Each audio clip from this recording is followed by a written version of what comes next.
Chapter 1521.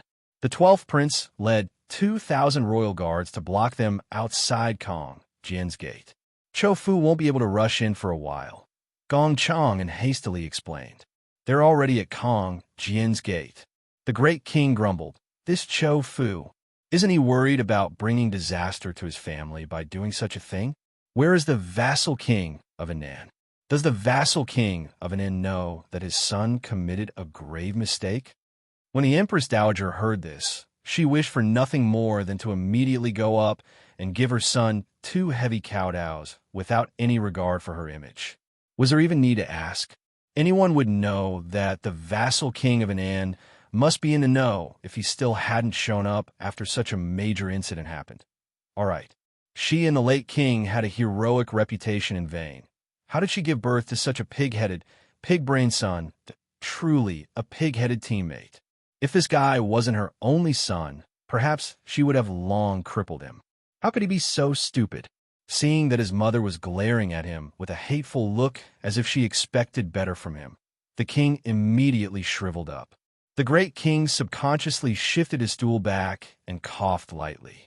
Royal mother, for safety's sake, let's stay here and wait for the crown prince for the time being. The Empress Dowager grunted in agreement and placed her hands on her knees, not saying anything else. Rather, it was Hijaui who said somewhat anxiously, Great king, when this concubine came out, little 15th was feeling unwell and was still in the bedchamber. Could something have happened? The great king couldn't help but be startled. He then looked at the little boy in Hijaui's hand. Royal father, royal father. Mo Shirlu sprinted toward the great king's leg and called out with a yearning expression. Royal father, royal father. The great king lovingly picked up his youngest son. At the side, Hijaui also looked at her son with a smile, her eyes brimming with motherly radiance. Don't worry. Cho Fu was stopped by little 12th and can't enter the royal court's inner court at all. The moment the great king finished speaking, a burst of rampant laughter came from the door. Mo Lei was startled and hurriedly turned his head to look at the door. Vassal king of Anan. The great king of Mo stared in shock at this man who had suddenly appeared at the entrance of his bedchamber. There was some uncertainty in his eyes. Why are you here? The vassal king of Anan gazed coldly at the great king and suddenly raised his hand. The great king subconsciously hugged his son, Mo Shirgio, and took a step back. Hijaui, Empress Zhao, noble Lady Ying, and the other royal concubines also turned to look at the vassal king of Anan at the entrance. The old prince was dressed in black armor and had a long saber at his side. He looked just as mighty as he used to be. Just as he was about to step through the door, over 1,000 red scarf guards holding long sabers suddenly rushed in behind him. I've waited for so long, planned for so long, and finally, this day has come. The vassal king of Anan sneered at the people in the hall. Great king, do you still think that His Highness the Crown Prince will rush back to save you? The great king quickly nodded. Don't do anything rash. My prince will be back soon. Heh. The old prince sneered at him. Stop dreaming. Do you know how many zombies are congested at the northern city gate? You fatuous ruler. You also have a day like this. You. The great king of Mo was furious. He pointed at the vassal king of Anan and finally roared after holding it in for a long time. Impudent. Swish. The sabers in the red scarf guards' hands were uniformly pointed in the great king's direction. Chapter 1522. This scene alarmed Empress Zhao, and she subconsciously rushed forward. She abruptly grabbed the great king's wrist and dragged him back a few steps. Vassal king of Anan, you truly have guts. Were the guards outside? The great king also bellowed. Guards? You're talking about those good-for-nothings? The vassal king of Anan narrowed his eyes in disdain. Your Highness the Crown Prince still thinks that by placing the 12th prince outside Kong Jian's gate, he can withstand my vassal king of Anan's estate's elite troops, the Red Scarf Guards? Ha. Truly naive. At this time, the Empress Dowager spoke with an unperturbed expression. She didn't shout herself hoarse like the great king and only said very calmly, all these years, the vassal king of Anand's estate secretly nurtured. 5,000 red scarf guards? Ha ha ha. The vassal king of Anand laughed arrogantly. How about it? The Empress Dowager also didn't expect it, right? That's not the case. The Empress Dowager shook her head and still said calmly, "We already knew that your vassal king of Anand's estate is constantly making big and small moves. There must be a conspiracy. According to your daily expenses, we can more or less speculate that you might be secretly raising private troops," the Empress Dowager said indifferently. Such a simple logic isn't hard to understand. The vassal king of Anand's expression instantly darkened. He felt that he had lost all his face after hearing the Empress Dowager's words. Empress Dowager, why argue with this humble subject again?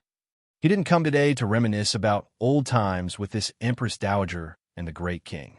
The vassal king of Anand unsheathed the sword at his waist and walked step by step towards the terrified great king and the royal concubines. The Empress Dowager suddenly flung open her sleeve, and a long and continuous mystic energy wrapped over, instantly erecting a defensive barrier in front of everyone. The vassal king of Anand involuntarily sneered and clapped his hands twice. Two men in their early 50s, one tall and one short, walked out from behind him. They looked like mystic realm experts. Empress Dowager, don't blame this humble subject for being vicious and merciless. It's just that you're a hindrance here. If he didn't get rid of this eyesore Empress Dowager, how could he free himself to deal with that incapable ruler? The vassal king of Anand had long arranged for two mystic realm experts whose cultivations were on par with the Empress Dowager's to fight to the death. He had just captured the muddle-headed great king. As long as they had the great king in their hands, what was there to be afraid of? At that time, the Empress Dowager would naturally be captured. Immediately after that, it was that hateful northern Prince Mo's turn, as well as the culprit who had killed her daughter, the crown princess. These people should not have a good ending. However, the vassal king of Anand's idea was pretty good. However, Prince Mo and Arbor had both arrived. Upon hearing the vassal king of Anand's disrespectful words to the Queen Dowager as soon as he entered, Arbor raised his brows and turned to look at Mo Lien, seemingly puzzled. He was in a hurry to return to the palace because such a big show was being staged in the palace today. As expected, the vassal king of Anand, this sly old fox, was good at scheming. He wanted to take down the Empress Dowager and the great king in one fell swoop, while the crown prince was leading his troops to resist the zombie army. This way, he could indeed coerce the Son of Heaven to order his vassals. Unfortunately, even though this plan was well thought out, it still had to be destroyed when he encountered the crown prince. At this time, the vassal king of Anand's gaze was slightly dazed, and he turned his neck stiffly to look at the smiling His Highness the Crown Prince. He kept feeling that when His Highness the Crown Prince smiled at him, there seemed to be a glint and shadow of a sword flashing past the depths of his eyes. Chapter 1523. A gloomy and eerie feeling. Terrifying. The depths of this man's eyes were ridiculously sharp. As an elderly prince who had been on the throne for a long time, he could be considered His Highness the Crown Prince's senior, yet he didn't dare to look him in the eye. The little stoic didn't have any other expression. The two of them rushed back from the city's north gate. When they passed by Kong Jianmin, they also saw Little Twelfth and the vassal prince, who were engaged in a lively fight. The unscrupulous couple only took a few more glances at Twelfth before they flew away with a wave of his hand in delight. The little stoic looked back. She probably wouldn't be able to forget Little Twelfth's expression even in a year. It was a bit similar to the expression of a small animal abandoned by its owner. His pair of watery eyes were about to shed tears on the spot. Arbor shook his small head. You must be very protective of your younger brother normally. Look at what you taught him. Weakling. Wasn't it just fighting with 2,000 red scarf guards? And he actually cried for being beaten up. He really was too weak, all right. Mo Yin, what could he say? That punk, Mo Yu, clearly didn't cry from being beaten up by the red scarf guards. Rather, it seemed like he cried from being angered by his unscrupulous brother and sister-in-law. However, Prince Mo didn't say anything. Since everything his wife said was correct, He nodded and affirmed his wife's opinion. Younger brother is seriously too weak, don't worry. I'll take this opportunity to have royal father order younger brother to go to the military camp to train for a year and a half. That place can temper a person's character. In the future, younger brother will definitely become someone who can shoulder great responsibilities. Little Prince Mou, who was still fighting with the Red Scarf guards, suddenly coughed and rubbed his nose with a strange expression. Confusion. Who was it? Who was talking about him behind his back? Arbor glanced at Prince Mou and nodded. Very good. Speaking of which, our family Xiao son has also grown up. How about we have him and Mou become partners? They can go to the military camp together to spend some time. It'll save them from being muddle-headed in the future. Son, brother-in-law can't help you. If your older sister wants to trick you, brother-in-law can only comply with your older sister's wishes. A certain son, who was studying in the school, suddenly felt cold. He shrunk his shoulders and heaved a sigh of relief. It must be an illusion. Seeing the young couple exchanging flirtatious glances with each other, the vassal king of Anan was infuriated and was just about to raise his hand. She then heard Prince Mou's apathetic voice say, "Vassal king of Anan, do you admit to absorbing private troops, transferring treasuries, and even dispatching private troops to secretly plunder some villages? Does it matter whether I recognize it or not?" The vassal king of Anan sneered. "It's not a big deal." Mo Lian nodded.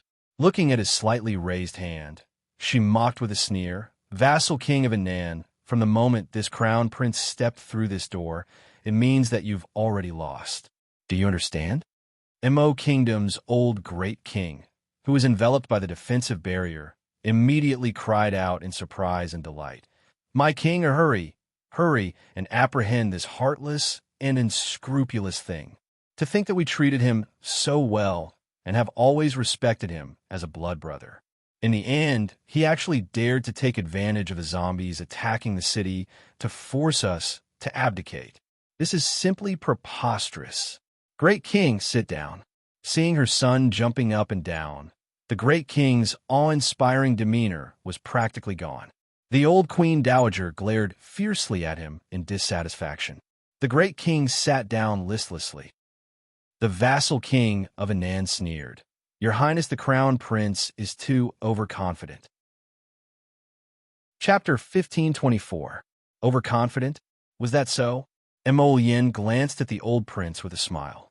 However, the smile in this glance was mild and didn't reach the depths of his eyes. The little stoic pattered forward to the Queen Dowager. "Grandmother."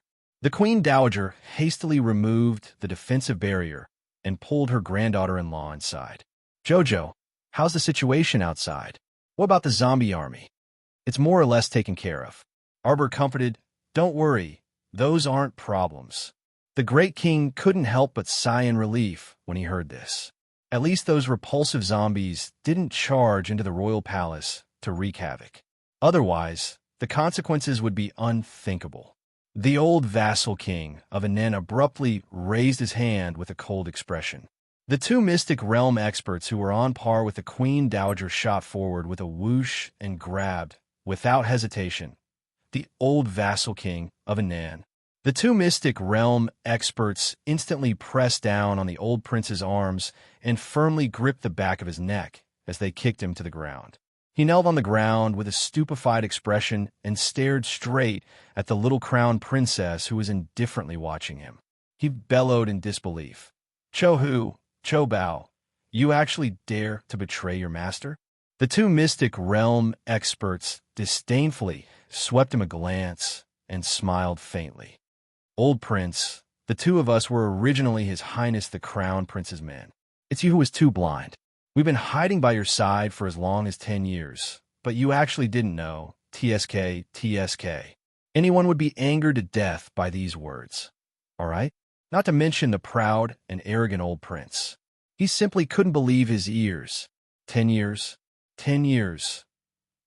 In other words, the scheming little crown prince had dispatched these two to his side when he was 10 years old? The old prince was about to explode from anger. You. The old prince turned around and saw a group of black-armored royal guardsmen emerging from the roofs in all directions under Hui Fan's lead. Sharp leech-like arrows whizzed toward the 3,000 red scarf guards without explanation. The old prince's lungs were about to explode from anger. How could this be? How could this be? Actually, he and the vassal prince of Anan, Cho Fu, had come in two separate directions. The red scarf guard in his hands were 1,000 more than the 2,000 red scarf guards in Cho Fu's hands. However, these 3,000 red scarf guards were completely surrounded and had no room to fight back. After the first volley of arrows, the second volley of dragon saliva guards emerged from the rooftops, all holding firearms in their hands. The second round of attack was even more inhumane. The old lord could only stare at the rows of soldiers outside the door who had been killed by firearms with his scarlet eyes. These red scarf guard began to panic under the 2 rounds of extermination. They became more and more like a group of ants on a hot pan. They wanted to flee in all directions, but they were caught like turtles in a jar. The great king couldn't help but feel shocked. The large square outside the king's palace had already been bathed in blood. None of the 3,000 red scarf guards were spared. Yu. He watched as the private soldiers he had single-handedly nurtured were mercilessly slaughtered by the royal guardsmen and dragon saliva guards. The old prince spat out a mouthful of blood on the spot. He pointed a trembling finger at the crown prince and stammered, You demon! You actually dared to make 3,000 soldiers bleed on the spot, without even blinking your eyes. What do these human lives count for in your eyes? Chapter 1525. Emolian suddenly laughed and gazed at the old prince with an apathetic and icy gaze. Vassal king of Anan, it's not like this is your first day knowing this crown prince. Is this your first time experiencing this crown prince's methods? You privately amassed 5,000 soldiers. In order to feed these private soldiers, you secretly dispatched people to plunder villages and killed more than 1,000 innocent people. You still have the face to talk about human lives with this crown prince?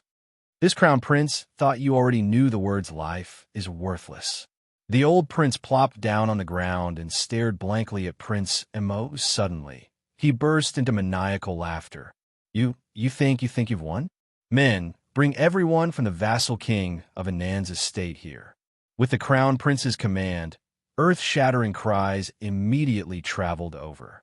More than 200 people from the vassal king of Anan's estate, masters, concubines, young misses, young masters, servants, and servants, were all pulled to the blood-soaked plaza.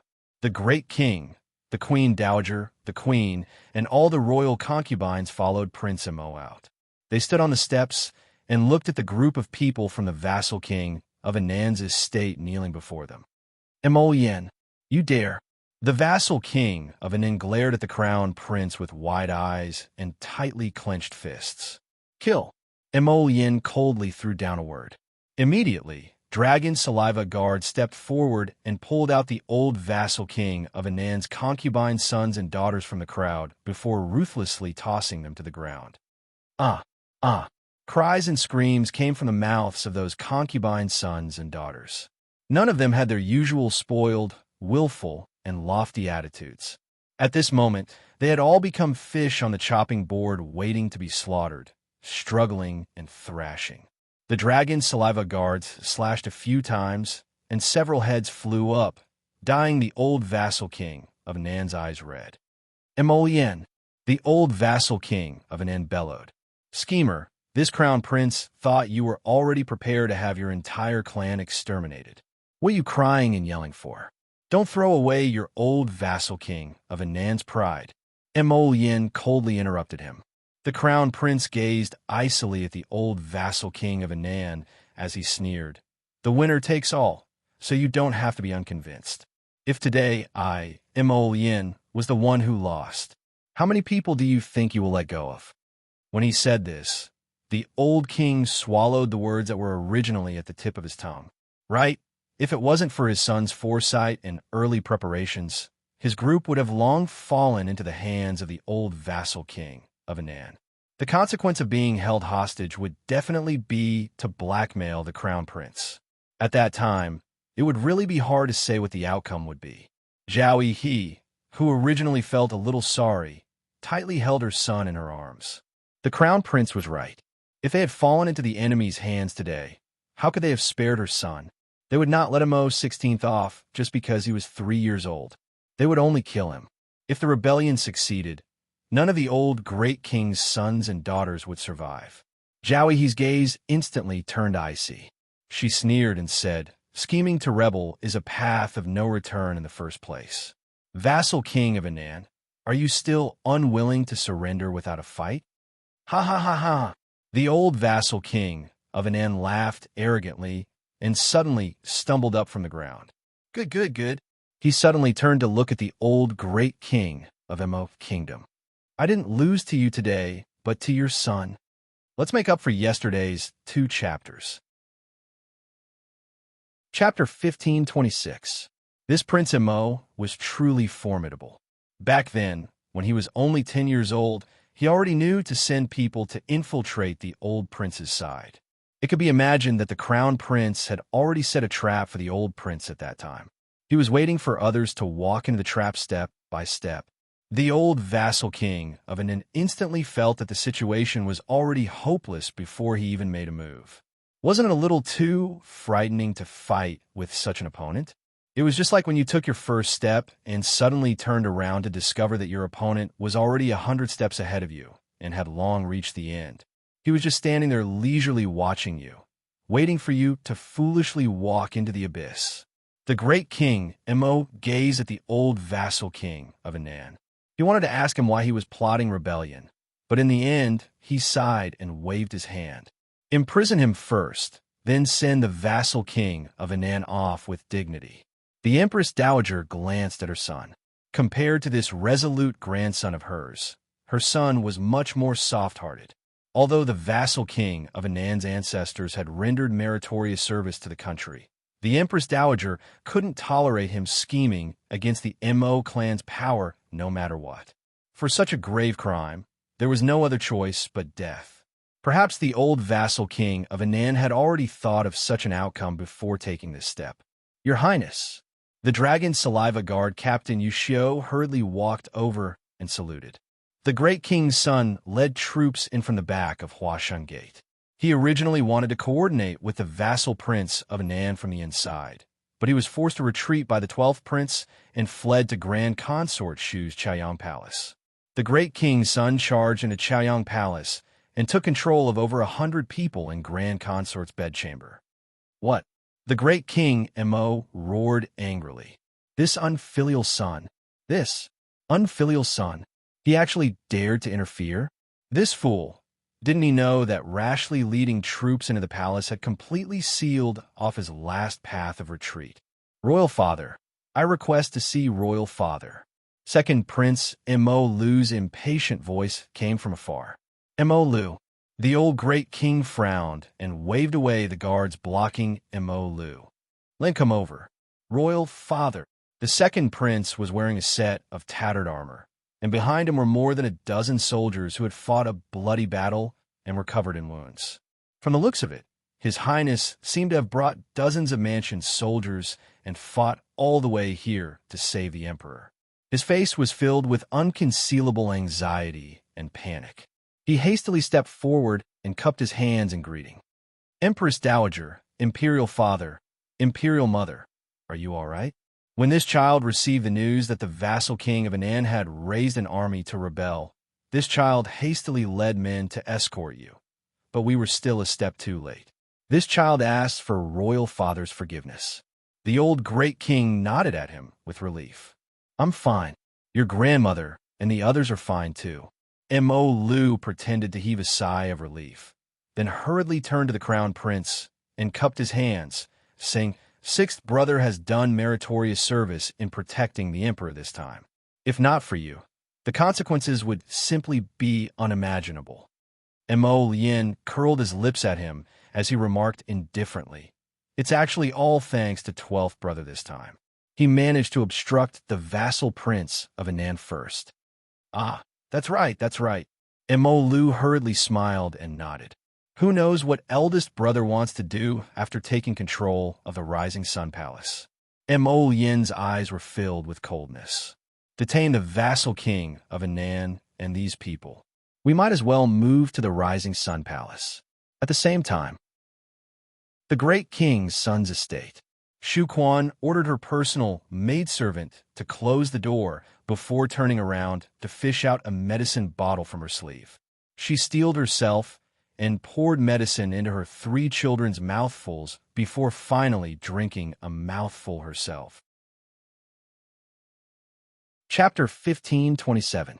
By the time everyone rushed to Chuyang Palace's entrance, they saw the great king leading several dozen startled shrimp soldiers and crab generals to kidnap Grand Consort Shu out of the palace. Grand Consort Shu's face was filled with terror, and tears streamed down her face when she saw the Empress Dowager and the others. Consort Cheng, Secondary Consort Wu, and Secondary Consort Zhang followed behind Grand Consort Shu. Each of them more or less had a trace of terror on their faces, especially Consort Cheng.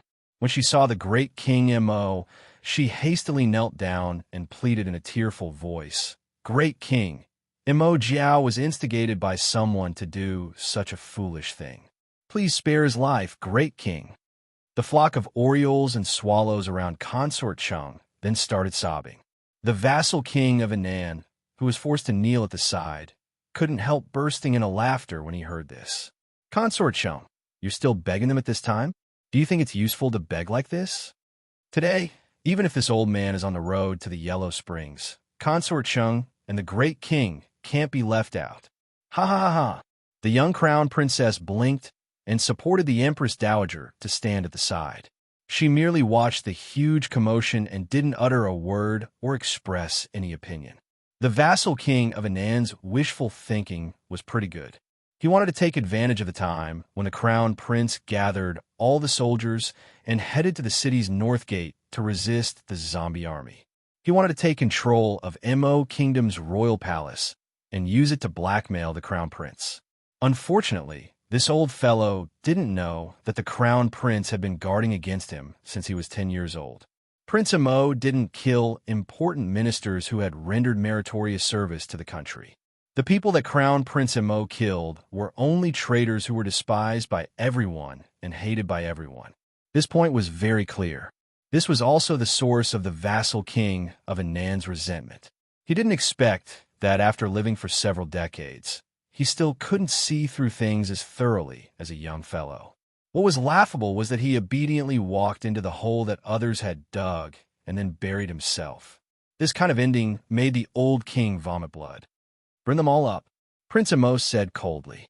Cries and shouts could be heard as 400 to 500 people were pushed forward and forced to kneel in the square. The old vassal king of Anan was startled. When he turned around to take a look, he shockingly discovered that apart from the 200-plus people from the vassal king of Anan's estate, the people from the great king's son's estate had also all been escorted over. "Reporting to your highness, this subordinate has brought a group of people who escaped from the great king's residence 300 miles away from the outskirts of the city." The old vassal king of Anan couldn't help but smile wryly. Just like the great king's son, before he made his move, he had already sent his concubines' daughters and sons away from the vassal king of Anan's estate in order to preserve a bit of the bloodline of the vassal king of Anan's estate. But now, half of his pitiful children had been ordered to be killed by the crown prince. The rest of them were already trembling in fear and on the verge of fainting. "Why don't I see the great king's son consort?" the crown prince asked as he scanned everyone with a sharp gaze. The great king's son, who was currently holding consort Dowager Shu hostage, couldn't help but be startled when he heard this, and he hooted at Yushio and the others. "Were you the ones who killed my wife and children? Where did you take my wife and children?" This subordinate and the others found the princess consort and the 3 young masters and young misses in the great king's son's estate. "Impossible," the great king's son immediately refuted. "I personally sent my wife and children onto the carriage, so how could I not know? How could they still be in the estate?" Yushio couldn't be bothered to pay attention to the hooting great king's son and waved his hand to have people move the corpses of Shu Quan and her 3 children over. Chapter 1528. When Consort Chung saw that her 3 grandchildren's bodies had stiffened and their faces were deathly pale, she immediately fell to the ground and wailed bitterly. You killed my grandchildren? Great king, great king. Consort Chung scrambled to the great king's feet and tugged at the corner of his robe as she wailed miserably. Great king, those are also your grandchildren. You're just going to watch them die for no reason and have no one to complain about the injustice you've suffered. And my daughter-in-law, such a good child, was disposed of by the crown prince's subordinates just like that. My heart is in so much pain. The great king couldn't bear it and turned to look at his son, looking like he wanted to say something but hesitated.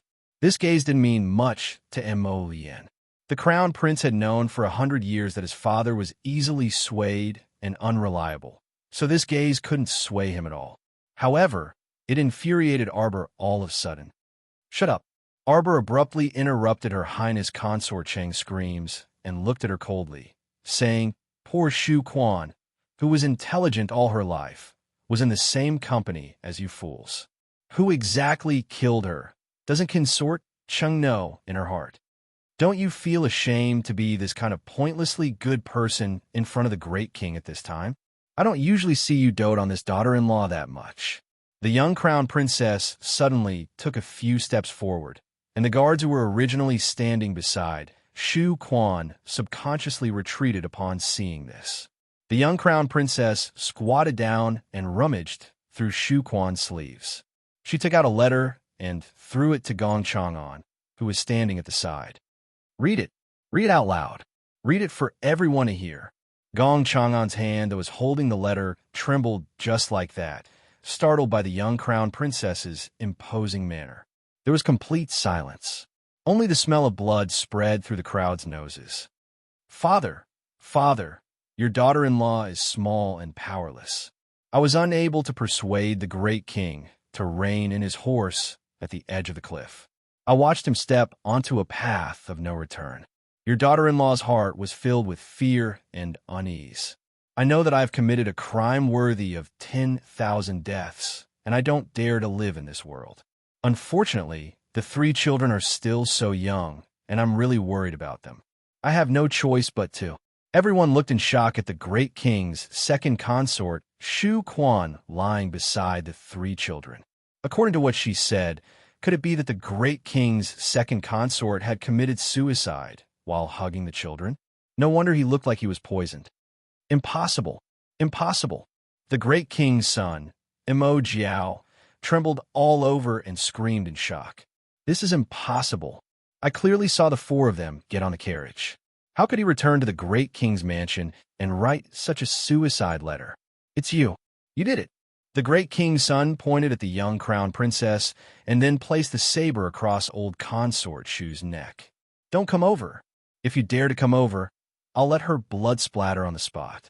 Archers, get ready. The crown prince's cold words not only stupefied the great king's son, but even the great king and the queen also turned to look at him. Father, don't blame your son for being ruthless. This person must be captured at any cost. Prince Mo indifferently swept a glance at the old great king and slightly raised his hand. The archers lying in ambush on the eaves instantly drew their bows and waited to shoot. When the gazes of the people from the vassal king of Anan's estate and the eldest prince's estate landed on the archers moving in an orderly fashion on the eaves, their lips trembled and they started crying in a panic. Chapter 1529. Great king, spare my life. Great king, spare my life.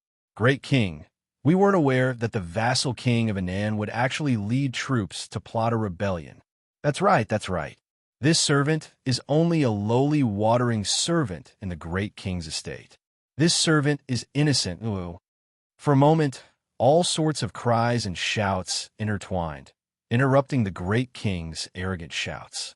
The great king's son was indeed stunned by the crown prince's actions. After staring blankly for a while, he angrily rebuked in a trembling voice, You actually don't even care about Consort Dowager Shu's safety? As he spoke, he pressed his saber tightly against Consort Dowager Shu's neck, as if he wanted to confirm whether Imogen truly didn't care about Consort Dowager Shu anymore. He even drew out a small, bright, bloody mark on Consort Dowager Shu's neck. However, Imogen's gaze didn't change in the slightest. He merely sneered at the great king's son and spoke resolutely and callously. Consort Dowager was able to contribute to the Mo kingdom by putting herself in danger and cooperating with this crown prince to subdue you, this traitor, so her death was a worthy one. In the future, there will naturally be a place for her in my northern Mo royal mausoleum. Of course, royal father can also confer her the title of virtuous, and virtuous Empress Dowager. Everyone, the Empress Dowager. As expected, this grandson of hers had a venomous mouth and a venomous person. He could actually speak so bluntly in front of Consort Dowager Shu. But by then, Consort Dowager Shu would already be dead, so what was the point of conferring a posthumous title? Cough. The Empress Dowager coughed lightly in a timely manner.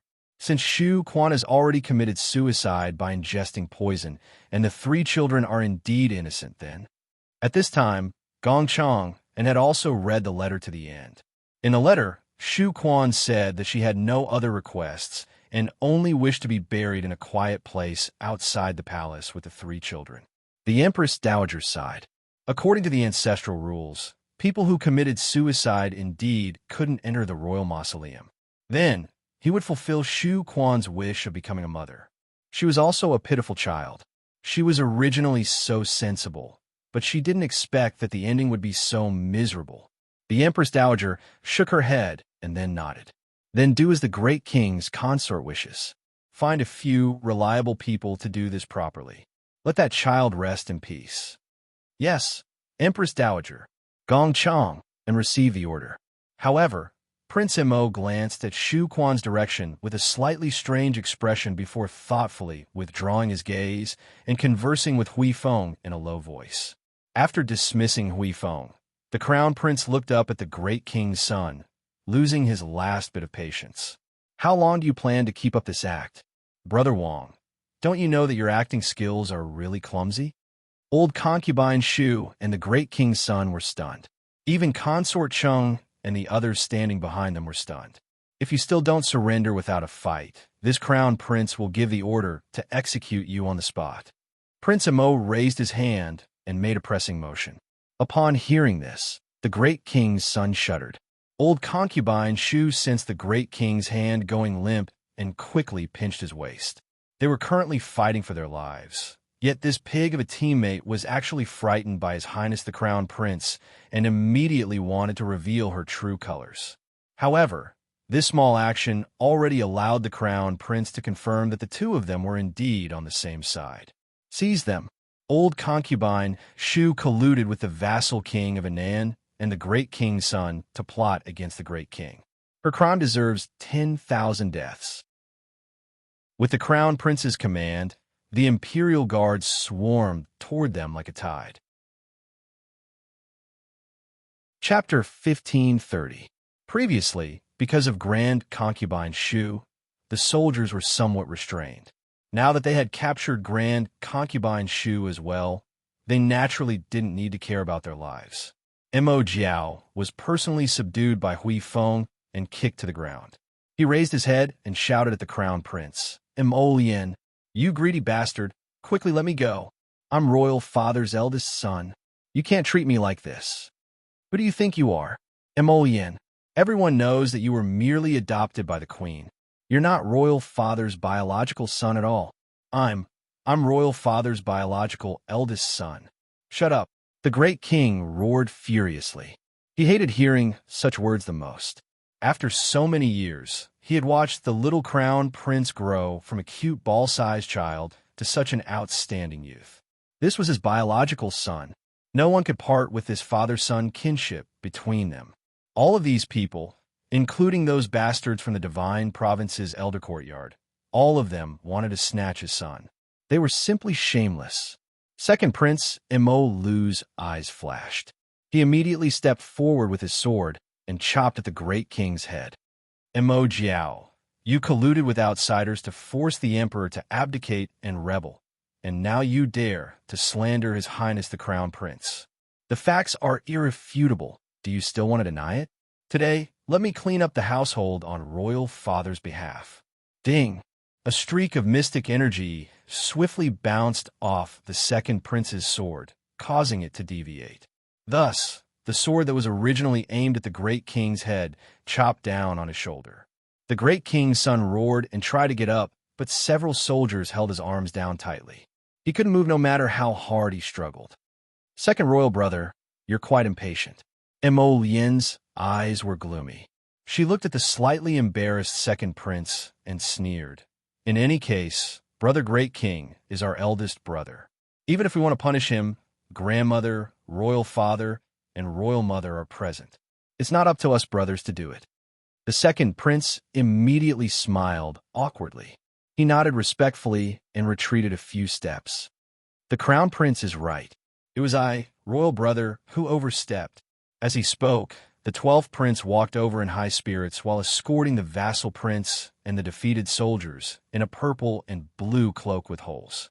When the old vassal king of Anan saw his son limping, he immediately wanted to pounce on him. He roared, "Fu, father! Cho Chao's Cho Fu's son." He Chao's as his son's son staggered and Cho kneeled. When the old vassal king of Anan saw his son like this, tears involuntarily streamed down his face. He felt like a hero who had fallen from grace and was bullied by a dog. Royal father to royal father and royal mother. Grandmother, the 12th prince is back. The 12th prince immediately ran to his mother and grandmother to act cute. The queen test to Cho is. He chows and Cho. The king. The queen dowager couldn't help but sigh softly when she recalled what the crown prince said when he came to the longevity palace. Even if she was reluctant, the child had grown up, and the little northern moi couldn't keep him. Fua, Princess Anam Wu Honma, was in tears. She was restrained by the soldiers and couldn't move to her son's side. She could only look on helplessly as her Cho was trampled on the ground. She couldn't suppress the hatred in her heart, and she glared at Prince Mo.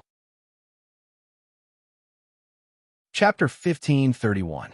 Since everyone is here, then let royal father speak. Prince Mo turned around and pulled the young crown princess to stand beside the great king of Mo, hinting with his eyes. Royal father? The great king of Mo took a deep breath and hesitated for a moment before saying, "The vassal king of Anan has colluded with the great king's son, Consort Dowager Shu, and the Shu family to plot a rebellion. All of them are to be sent to the Supreme Court as prisoners. We will decide how to deal with them after discussing this with the Empress Dowager." Yes, waves of weeping shook heaven and earth. Regardless of whether it was the servants picking vegetables or sprinkling water in the vassal king of Anan's estate or the great king's estate, they were all sent to the prison because they were implicated. Wu Honma cursed loudly and almost fell to the ground after being shoved by someone. She turned around, wanting to see the crown prince and crown princess clearly. However, the crowd was too turbulent, and those two were standing high above. So how could a prisoner like her see them clearly? Her heart tightened, and tears uncontrollably welled up in her heart. She didn't expect that her and the old king's lifetime of planning would be completely ruined overnight. Should she blame herself for being incompetent, or should she blame the enemy for being too strong? Wu Honma couldn't say for sure, but she felt sorry for her son. Soon, the several hundred people were all escorted away, and the farce of forcing the emperor to abdicate officially came to an end. The Empress Dowager looked a bit tired after being disturbed for so long, so Arbor supported her back to the longevity palace to rest. When the crown prince saw that his little wife had abandoned him to show filial piety to her grandmother, he immediately followed without another word. However, before leaving, he glanced at the old great king and said, "Royal father, you must not be soft-hearted to prevent a comeback." The old great king was silent for a long time. This matter was already very clear. The vassal king of Anan had probably given the great king some sort of guarantee, which was why the great king took such a risk and made such a bad move out of desperation. Old Consort Shu and the Shu family were clearly standing on the side of the great king's son. They colluded with the vassal king of Anand's estate and played a pivotal role in this laughable rebellion. The old great king had been in an important position for a long time. He was just a little confused, but he wasn't really stupid. After understanding this, he sighed and left with Empress Zhao. It wasn't that he didn't understand his son's intentions, but he couldn't bear to order his eldest son to be executed by his own hands. Great King, your majesty. Concubine Cheng was half lying on the ground. She was so scared that her whole body was trembling. Great King, please show mercy. Great King, please show mercy and spare Mo Jiao. Mo Jiao is your son, the Great King, the Great King. Shut up. Empress Zhao paused and turned to look at her coldly. This unfilial son colluded with outsiders to plot a rebellion. Before he did this, did he ever think that the Great King was his biological father? Consort Cheng, the Great King, and the Empress Dowager dismissed the matter of you instigating your son to covet the ink bamboo shoots with a smile. Who would have thought that you would go from bad to worse and actually want to plot a rebellion? What? Her Majesty the Queen had already reported the matter of the ink bamboo shoots to the Empress Dowager, but the Empress Dowager didn't order us to be punished. What Empress Dowager and the Great King meant was to let us off. Consort Cheng's eyes widened in astonishment. At this moment, regret welled up in her heart, and her heartache was almost indescribable. It was precisely because this matter was exposed that they hardened their hearts and ultimately agreed to the vassal king of Anand to step onto this path of rebellion with him. After all, the ink bamboo shoots were the best in the world, and only a small amount had ever been supplied to the royal family. Now that the great king's son had diverted it to raise his private army, how could the great king and the Empress Dowager let them off? Chapter 1532. She didn't expect the great king and the Empress Dowager didn't want to bicker with her and her son. Woo-woo. Consort Cheng covered her face and wept bitterly. She didn't expect anything. She should have thought of it long ago, right? The Empress Dowager and the great king had always been benevolent people. If they hadn't committed the great crime of rebellion, they simply wouldn't have killed her and her son. It was already useless to regret now. Her stupidity harmed herself, her son, and even everyone in the great king's estate. If she had listened to Shu Qiwan's advice back then, and also persuaded the great king's son to set aside the struggle for fame and fortune, then wouldn't everything be different now? Consort Cheng knew but didn't report it, so she's even more guilty. Guards, lock Consort Cheng up in the Supreme Court and await her punishment. After saying this, Empress Zhao supported the great king and left first. The 12th prince was instantly dumbfounded. They had all left. Could it be that so many things have been left behind in this matter? Have been thrown to him? Why was his life so hard? He had to follow behind a group of people all day long and clean up their messes? Granddaughter-in-law, is grandmother getting old? The Empress Dowager suddenly lamented after walking for a while holding the young crown princess's hand. The young crown princess shook her head. Not old. The Empress Dowager couldn't help but turn around and smile at her. You silly child, who doesn't age? Grandmother is someone who wants to break through to the spiritual realm or even higher. She has a long lifespan, so she naturally won't age, the young crown princess said with a wink. On the side, Fenggu couldn't help but laugh. Precisely. Your Majesty, the crown princess is extremely right. The Empress Dowager couldn't help but burst into laughter. You only know how to amuse grandmother. With grandmother's aptitude, reaching level 14 phenomenal success in this lifetime is already considered her limit. As soon as the Empress Dowager finished speaking, the young crown princess reached out and stuffed a talisman into her hands. Grandmother, there are 10 sets of mystic guiding talisman arrays in this storage talisman, which I gave to you. There are also many pills that I have labeled with their effects and usage methods. Grandmother, you could take a look at them before you consume them. After grandmother stabilizes her realm, she can take the level 14 mystic breakthrough pill. Who knows, maybe she will break through. Oh, Didn't you say that the Ushio Villa is rich in profound energy? Then let's go to the Ushio Villa and go into seclusion. The Empress Dowager looked at her little granddaughter-in-law in confusion. She subconsciously dripped her blood to open the talisman under the guidance of the little crown princess. Then, she turned to the little crown princess in confusion. Granddaughter-in-law, you? The talisman arrays and elixirs here were simply an eye-opener for her. Could it be that the little granddaughter-in-law had given her all the pills that she had refined in her spare time? That's too much, child. You have to leave some for yourself. Refining pills was very time-consuming. His granddaughter-in-law had to cultivate and refine pills at the same time.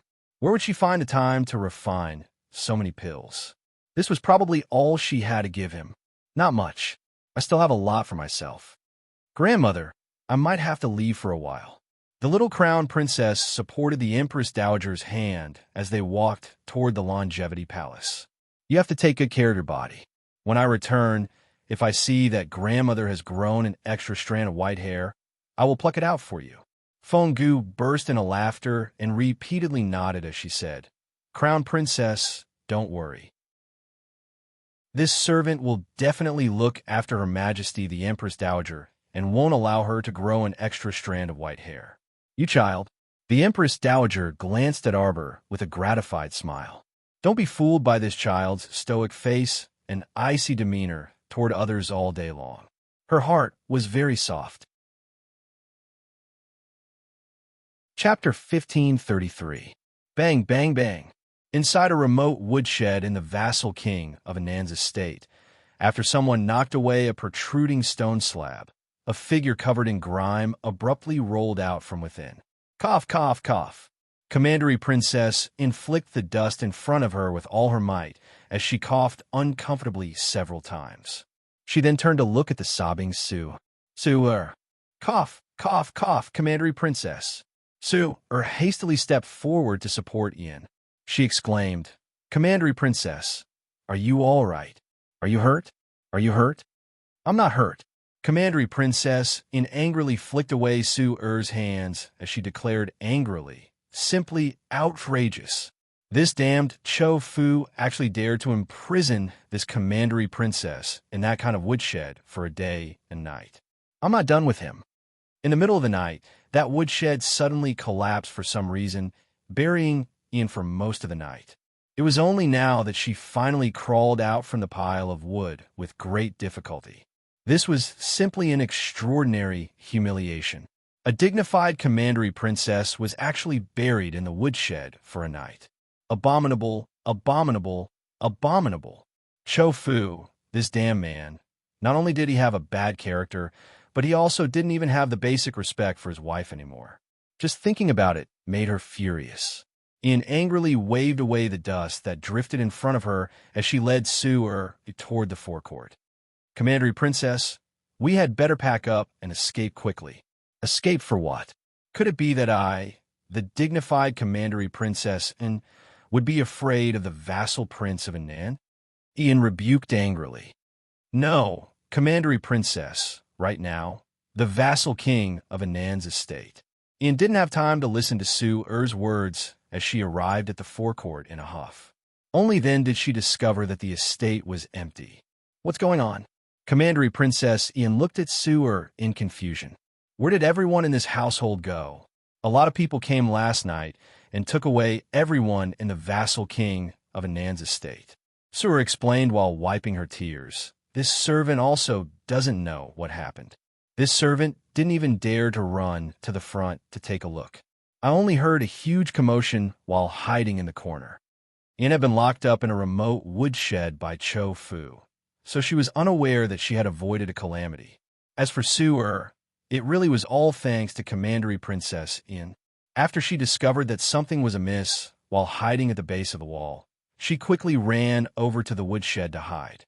Fortunately, the woodshed was very remote. The soldiers who passed by only took a few glances and left immediately after discovering that it was a woodshed. Last night, the soldiers had focused their search on their master's backyard. They had practically dug up every brick and tile, and no one knew what they were looking for. Ian was suspicious as she glanced at Sue and suggested, How about you secretly go out and ask around? I will wait for you here. Sue, could only nod her head. As Ian sat in the quiet courtyard by herself, small goosebumps actually appeared on her small arms. She kept feeling the gloomy wind around her. Even sitting in the main hall made her feel uncomfortable. Furthermore, she lowered her head and looked at the small wound next to her navel. It had already been 3 days, but the wound still hadn't stopped bleeding. This made Ian feel like she had seen a ghost, and she started to feel anxious. After a few minutes, Sue ran back in a fluster and said, "Commandery Princess, let's quickly pack up some valuables. We really have to escape." What exactly happened? When Ian saw her ghastly pale complexion, looking like she was about to faint, a bad premonition surfaced in her heart. Chapter 1534. After she came out, even her reliable personal maid, Ming Qian, had disappeared. It could be seen that something big must have happened at home. Commandery Princess, royal notices have been posted all over the streets. Last night, the vassal prince of Anan and vassal prince Cho Fu colluded with the Shu family and the great king's son in an attempt to rebel and force the abdication. They have been captured by His Highness the Crown Prince and His 12th Highness, and have all been imprisoned in the Supreme Judiciary. They are not to be visited without a royal edict. Commandery Princess Ian's eyes bulged. What? Then what about me? The maid Sue burst into tears. Miss, you and I have both been put on the wanted list. Our arrest notices are all over the streets, saying that we, master and servant, have absconded in fear of punishment, adding to our crimes. If we resist during the arrest process, we will be killed without mercy. Smack! Commandery Princess Ian's legs gave out, and she fell heavily onto the stool. She shook her head repeatedly and said, No, Her Majesty the Queen Dowager wouldn't be so heartless. She definitely doesn't know about this matter. I want to enter the palace. I want to see the Queen Dowager. I want to see the Queen Dowager and tell her that I was completely unaware of this matter at the vassal king of Anan's estate. Commandery Princess, don't be silly. How could Her Majesty the Queen Dowager not know about these wanted posters being posted all over the streets? If she wanted to help you, she would have already had the wanted posters removed, right? Commandery Princess Ian slapped the table beside her forcefully. I am only a newlywed who has just married into the vassal king of Anan's estate for a few days. Why should I shoulder this blame? Why? Said while wiping her tears. Miss, now is not the time to talk about this. Let's quickly return to our room and see if there's anything we can pack up. We will leave quickly after packing up. We can't stay in the Mo Kingdom capital any longer. We have to escape. Escape far away. No, I won't escape. Commandery Princess Ian declared furiously. I want to enter the palace. I want to see the Queen Dowager. I have to explain this matter to her clearly. I have been by the Queen Dowager's side for so many years. The Queen Dowager knows my character the best. Why should I be buried with those idiots from the vassal king of Anan's estate like a stray? I want to divorce the vassal prince of Anan. I have nothing to do with him at all. Sue was both anxious and irritated. Your Highness, what else could he say? Don't forget, you are the legitimate vassal prince consort of Anan. Now, even the crown prince's 18 concubines have been thrown into prison by the great king, let alone you, the principal wife of the vassal prince of Anan. Besides, how are we going to find someone to refute this? The vassal king of Anan had indeed rebelled with his son. Now, the old vassal king and the old vassal consort's family of 3 were all in prison.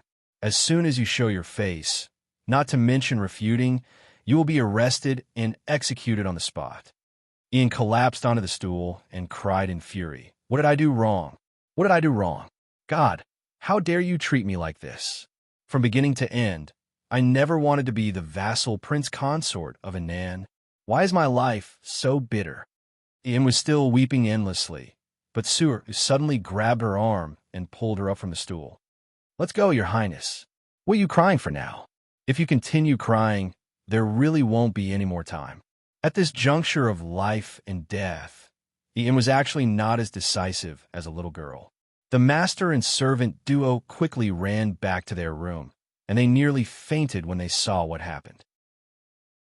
They were so infuriated that one Buddha ascended to the heavens and two Buddhas left their bodies. Chapter 1535. As it turned out, all of the rooms in the vassal king of Anand's estate had been swiftly ransacked, and the valuables had long been moved back to the royal storehouse. Right now, not even a single piece of clothing had been left behind for them.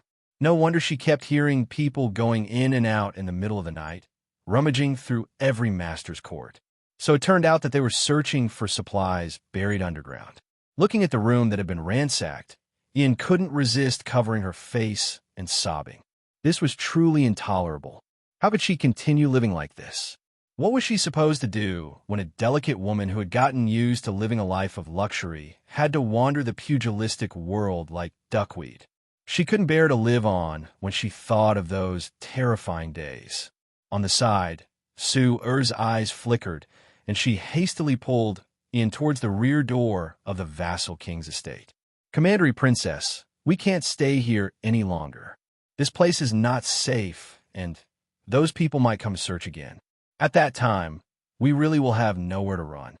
Commandery Princess, Ian wiped her tears as she caught up to Su-er. She lamented, "Su-er, we are penniless. What are we going to do in the future?"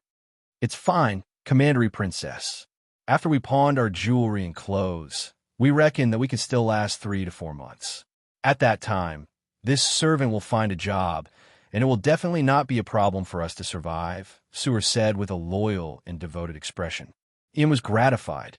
She didn't expect that Su-er would still be willing to follow her in such dire straits. Su-er took out a cloth bundle from her waist and said to Ian, "Commandery Princess, let's put in the precious jewelry and bright clothes." "That's right, miss. Do you have any valuable magnetite on you? Let's exchange them for mystic currency as well. It will be easier to buy and sell things in the future. After we leave the vassal king of Anand's estate, please wait for this servant, Commandery Princess. This servant will go to the pawn shop to exchange for mystic currency before we continue." Commandery Princess, Ian nodded. This was the only way now. She then took the bag of magnetite hanging from her waist and handed it to Su-er. She then took off the hairpins and other valuable items on her head. Now that a calamity was imminent, she could only wait for the future and plan for the long term. However, the wound next to his navel was like a hidden danger. Why didn't it heal after so many days? Commandery Princess and took a deep breath before sneaking out of the vassal king of Anand's estate's back door with Su-er. Fortunately, after such a major incident, no commoners dared to pass by the vicinity of the vassal king of Anand's estate. After all, everyone was in danger. Ordinary people were also worried. If they passed by the prince's mansion, they might be arrested as accomplices. The two of them took off their gorgeous clothes and purposely smeared some mud and dust on their white undergarments. They walked miserably toward the pawn shop, stealthily. "Miss, wait for me here. I'll come out immediately after I pawn the items," Su-er secretly instructed. Seeing that the road was filled with patrolling soldiers, Su-er was worried and pulled her young miss into a small alley. She reached out to grab a tattered bamboo basket from the corner of the wall and wrapped it around Commandery Princess Ian's head. Su-er had the Commandery Princess squat in the corner before instructing earnestly, "Miss, you mustn't come out. I'll come back to find you immediately after exchanging mystic currency.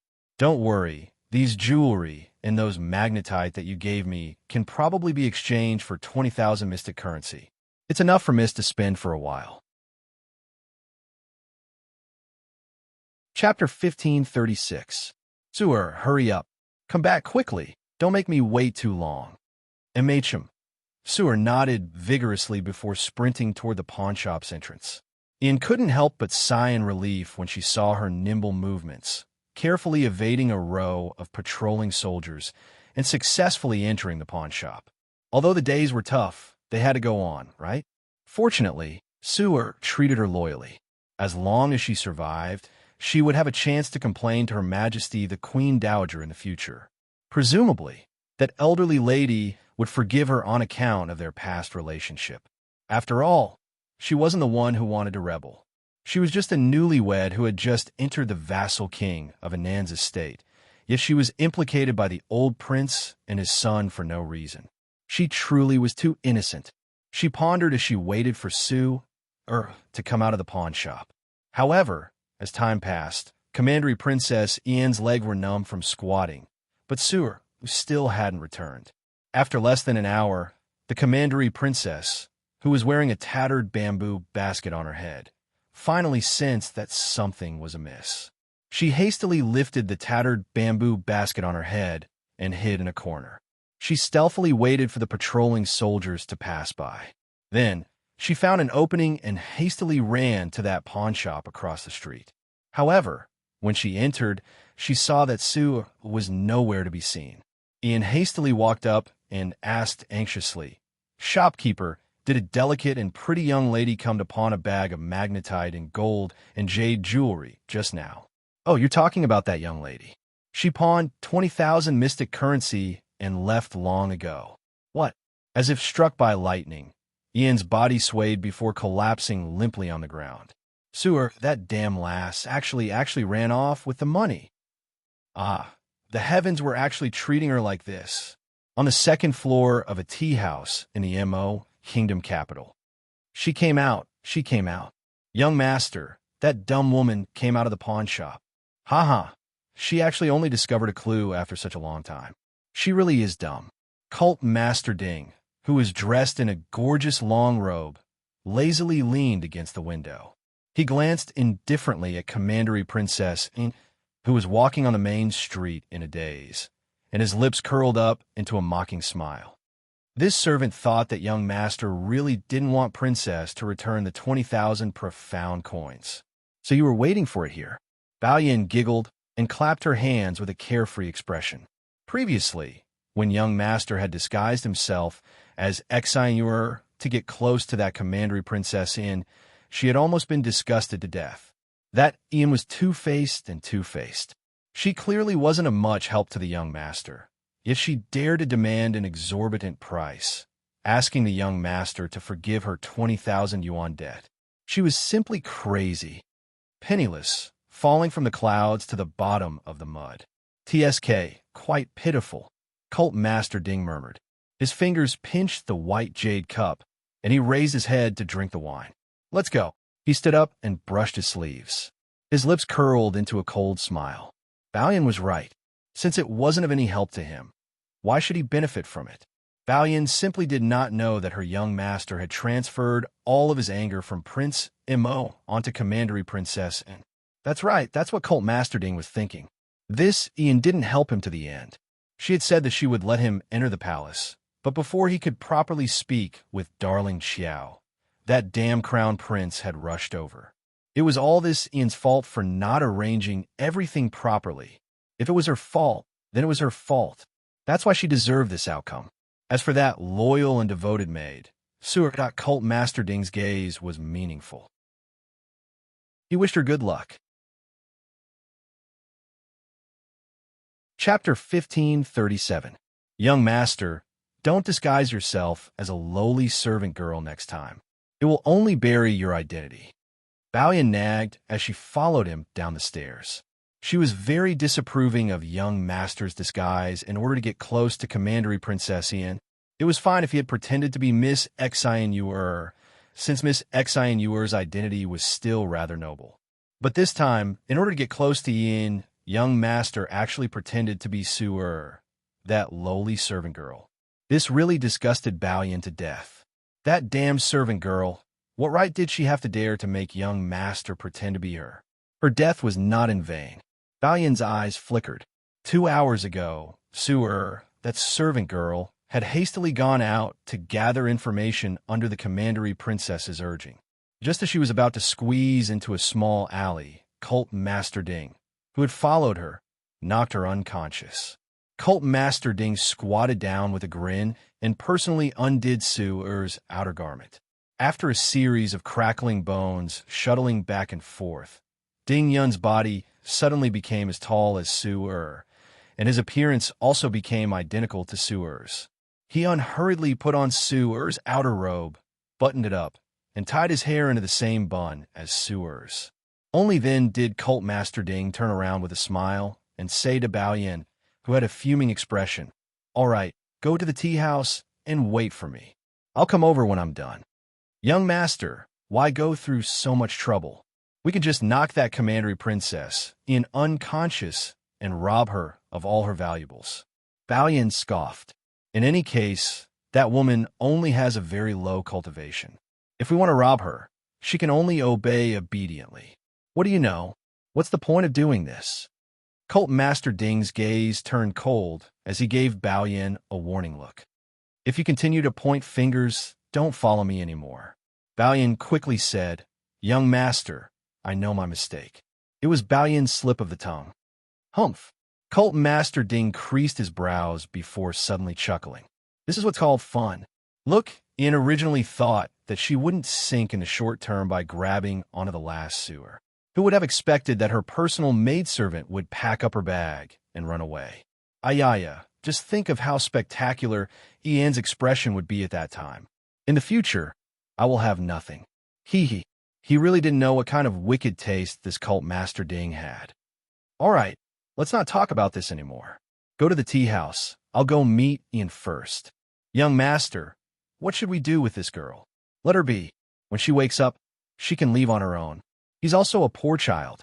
After the young master left, the girl Bao Yin lowered her head and glanced at Sue, who was lying on the ground. A trace of disgust and anger appeared at the corner of her mouth. She hurriedly ran onto the street and blocked a patrolling guard. "Big brother, I saw a wanted criminal over there." Night fell. Prince Imo finished giving instructions to the 12th prince in the study. He looked at him and said, Do you remember what Big Brother said?" With a pitiful expression, Imo glanced at the Crown Prince and said, "Big brother, you really have to leave?" The Crown Prince nodded. This matter could not be delayed any longer. He had originally wanted to hold out until he personally saw his little fellow climb the heavenly stairway, but from the looks of it now, it was clearly too late. These are the edicts of the Hidden Night Pavilion and the Dragon Saliva Guard. Keep them well." Mo Yin tossed 2 jade pendants into Mo's hand. Chapter 1538. Big brother, please reconsider. You're really not afraid that I'll squander away all the good things you've left in my hands. Mo gazed pitifully at his older brother with a mournful expression that said, "Please don't go." Prince Mo couldn't help but laugh and flicked his head. "Don't talk nonsense. Do you think I don't know how capable you are? Yu Xiao will lead 7 members of the Hidden Night Pavilion to escort Jojo to the middle 6 prefectures. The remaining people will be under your command from now on. Properly preserve the token and make good use of it. These resources in your hands will be your future reliance. Big brother, how about you bring me along with you?" Mo continued to plead. "When your cultivation reaches the 13th level and you comprehend the power of the 5 spirits, Big brother will bring you along." "Really?" Mo's eyes brightened. "Big brother, then it's a deal." Mo Yin couldn't help but chuckle inwardly. After exhorting a few more words, she then said to him seriously, Did you have any comprehension from leading the army this time?" Mo nodded and said, "The vassal prince of Anan is an expert at commanding troops. If it weren't for Yu Xiao and Hui Fan helping me afterward, the vassal prince might have escaped. Don't worry, big brother. You will definitely properly learn from General Shi during this trip to the barracks." Mo Yin nodded with gratification in her eyes. "You will follow General Shi to the border to guard the border this time. Second Young Master Shi will also accompany you. Although Second Young Master is sickly and frail, he has his own unique points in commanding troops and arranging formations. You must not be ashamed to ask for guidance, understand? Amen, big brother, you will." Holding his younger brother's hand, Crown Prince Imo sat down beside the table with him. After eldest brother leaves, you have to visit Royal Mother frequently. You mustn't be like before, running away everywhere like a wild monkey and worrying Royal Mother deeply. Got it, big brother. Mo's eyes reddened, and he suddenly hugged Prince Imo. Big brother, you must remember to come back. Truly a silly child. Big brother, is only leaving home for a period of time. I'll come back no matter what in 3 to 5 years. What are you crying for? A man bleeds, not tears. Her Majesty the Queen has arrived. Mou hurriedly got up and wiped the corners of her eyes. Imperial Mother must have a lot to say to you. I'll leave first. He was worried that if he continued to stay here, he would be like his mother, hugging his big brother and crying. If that happened, where'd he put his little face? Mou Yin stood up to welcome her and led Queen Zhao to the small table to sit down. Empress Zhao dismissed the servants. As soon as she saw her son, her tears fell uncontrollably. Mou Yin hurriedly stepped forward and obediently knelt in front of his mother. He softly comforted her. Imperial Mother, your son will only be away from home for a period of time. It's not like I won't be coming back. Don't be sad, okay? Empress Zhao wailed. My child, Imperial Mother knew that this day would come. When your father told me this morning, I couldn't believe my ears. It turns out that the elders of the divine land had found you long ago. Why didn't you tell me anything? It's just a small matter. There's no need to bother me. Imperial Mother, I promise you that I'll come back in at most 5 years, at least 3 years, okay? Empress Zhao choked with sobs. My child, do you know that although you're not my biological child, I watched you grow up little by little. From Tuanzi's age, you grew up to be such an excellent young man. I've engraved my child in my bones and blood. Mother and son are connected by heart. If you leave now, you're gouging out my heart. Chapter 1539. The Crown Prince walked up to Empress Zhao on his knees and held her hand as he said softly, Mom, I promise you that no matter how many difficulties and obstacles await me in the future, I will always remember you. I will always remember that father and mother are waiting for me at home. I will definitely come back with my wife. Empress Zhao hugged her son and bawled loudly. Mom was muddle-headed. Mom didn't like your wife at the start. I always felt that she was cold and heartless and didn't even smile at her elders. How can Mom be so muddle-headed as to fancy a woman like Ian who has a Buddha's mouth but a snake's heart? It wasn't until that day at Yuting Court that Mom realized that your wife, that girl, is actually a good child, even though she is cold on the outside and not good with words. What was the use of Ian's glib tongue to amuse her? When danger came, it was still that little stoic daughter-in-law of hers who saved her. The little stoic was just a person of few words. Rather than bickering, the little stoic used practical actions to express herself. This was the difference. One was gaudy and unrealistic, while the other was practical and kind-hearted. Empress Zhao was only regretting that she didn't build a good relationship with her youngest daughter-in-law from the start. Now that her daughter-in-law was about to leave, she didn't have a chance to get along well with her. She couldn't help but feel sad when she thought of this. Jojo, this child, is also leaving in a few days. Mom doesn't feel good about not being able to get along with her. Mom, don't be sad. No matter where we go, you are Jojo's and my greatest concern. Besides, Jojo won't be leaving for a few days. Mom will bring Jojo around these few days. Mom, I'm telling you, it's the easiest if you don't want to see Jojo's stoic face. You just have to tell her, daughter-in-law, since you're about to leave, just smile for Mom. She'll definitely smile. Empress Zhao glanced at her son and pointed at his forehead with a smile through her tears. You're always teasing your mom. While the mother and son were chatting, Qiaomu also made 3 consecutive promises in front of her parents. She promised to return home within 3 years. She promised to send a message back within half a year. And she also promised that she absolutely wouldn't get hurt. Wei Ziqin asked Xiao Zhongbong to open the ancestral hall, and the couple brought arbor to Long Chun. Child, you have to keep the jade pendant that mother gave you. That's the symbol of the Mu family's status. Qiaomu pursed her lips non-committally, but she did not refute. She would never take the initiative to get in touch with the Mu family of the Divine Prefecture.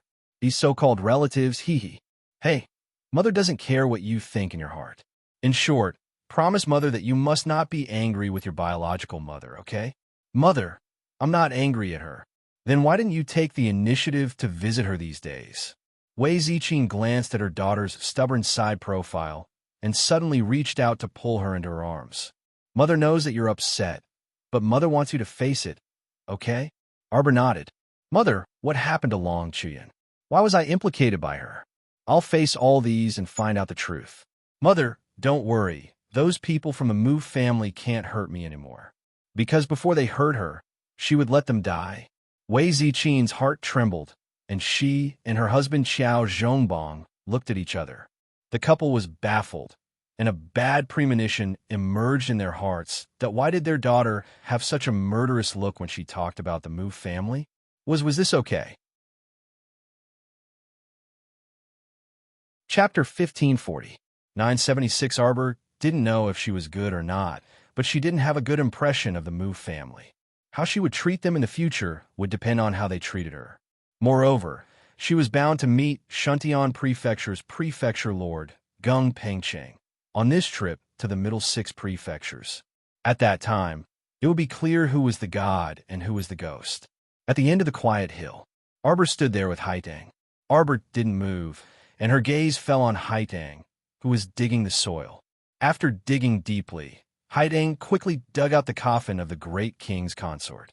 She turned to Arbor and said, "This isn't good, Crown Princess." Of course, digging a grave wasn't good, but it depended on whose grave she was digging. "Open it." Arbor glanced indifferently at Haitang. This child was a blockhead. She didn't talk much, and every time she spoke, she would be in a daze. No matter how much she disapproved of her master, she would obediently complete the task. Haitang cupped her hands 3 times at the coffin before opening it. She was very fast. With a light pat on the coffin lid, the nails on the coffin lid flew up and bounced to the side. The coffin lid opened, revealing 1 adult and 3 children. 4 pale faces were revealed. If normal people saw this, they would probably be greatly shocked and scared half to death. However, Qiao Mu's expression did not change in the slightest, without the slightest ripple. Haitang picked up a sword and was about to stab it into the coffin. Arbor couldn't help but twitch her mouth. "Stop, what are you doing?" Haitang turned to look at her blankly, her little face full of confusion. "Crown Princess, didn't you dig up the grave of the great king's consort to kill the corpses and whip them out?" "Arbor, I have no grudges with them. Why would I do that?" Qiao Mu gazed at Haitang exasperatedly. "Moreover, even if you have enmity and grudges, you can just take revenge when you're still alive. Why do you have to compete with a corpse? Boring." The little crown princess naturally had her pride. As she spoke, she seemed to have thought of something, and her eyes flashed slightly. She wondered if Ian was doing well. The little crown princess's lips curled into a sneer. He dared to show off his culinary skills in front of her to please the queen, and even dared to insult her to her face. Naturally, he had to pay the price. He wondered if she had been feeling unwell recently after eating the pastries with added ingredients. The funniest thing was that the sumaru seed that Ian had placed inside the jasper begonia to trick the queen dowager had been turned into medicinal powder and given to Commandery Princess Ian to eat. This kind of poisonous powder had a very strange use. Once a person's body was injured, the wound would never heal. If it wasn't detoxified within half a month, the wound would fester and spread until there was no blood left. Poison? Poison is right. Didn't they know that she would get angry if they kept coveting her men? Haitang blinked. "Then, Crown Princess, why exactly are you digging up graves?" The little crown princess walked up and squatted down in front of the great king's consort. She pried open her lips and poured down 2 mouthfuls of the medicinal liquid. She then poked her throat with 2 fingers, and that medicinal liquid slowly trickled down. Haitang looked at her little crown princess in shock. She wouldn't be so bored as to ask the crown princess if she wanted to poison the great king's consort again. The crown princess wouldn't be so bored. The little crown princess definitely had her reasons for doing this. However, she didn't know what the crown princess meant by this. Cough, cough, cough.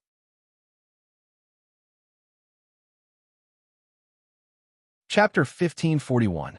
977 Looking at the great king's princess consort, who suddenly choked and coughed while struggling to sit up, Haitang was even more fearful. Even though Haitang was skilled and daring, she couldn't help but be shocked by the scene before her.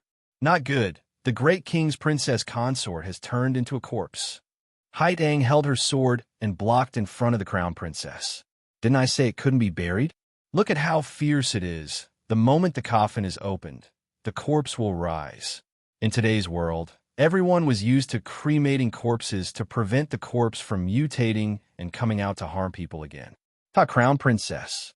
The great king's princess consort coughed and called out softly. Heavens, the great king's princess consort could actually still speak? What was going on?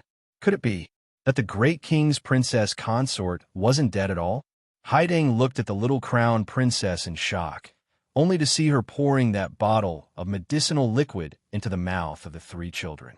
Very quickly, the three children also woke up one after another and timidly nestled beside Shu Quan, their faces filled with fear. Don't be afraid.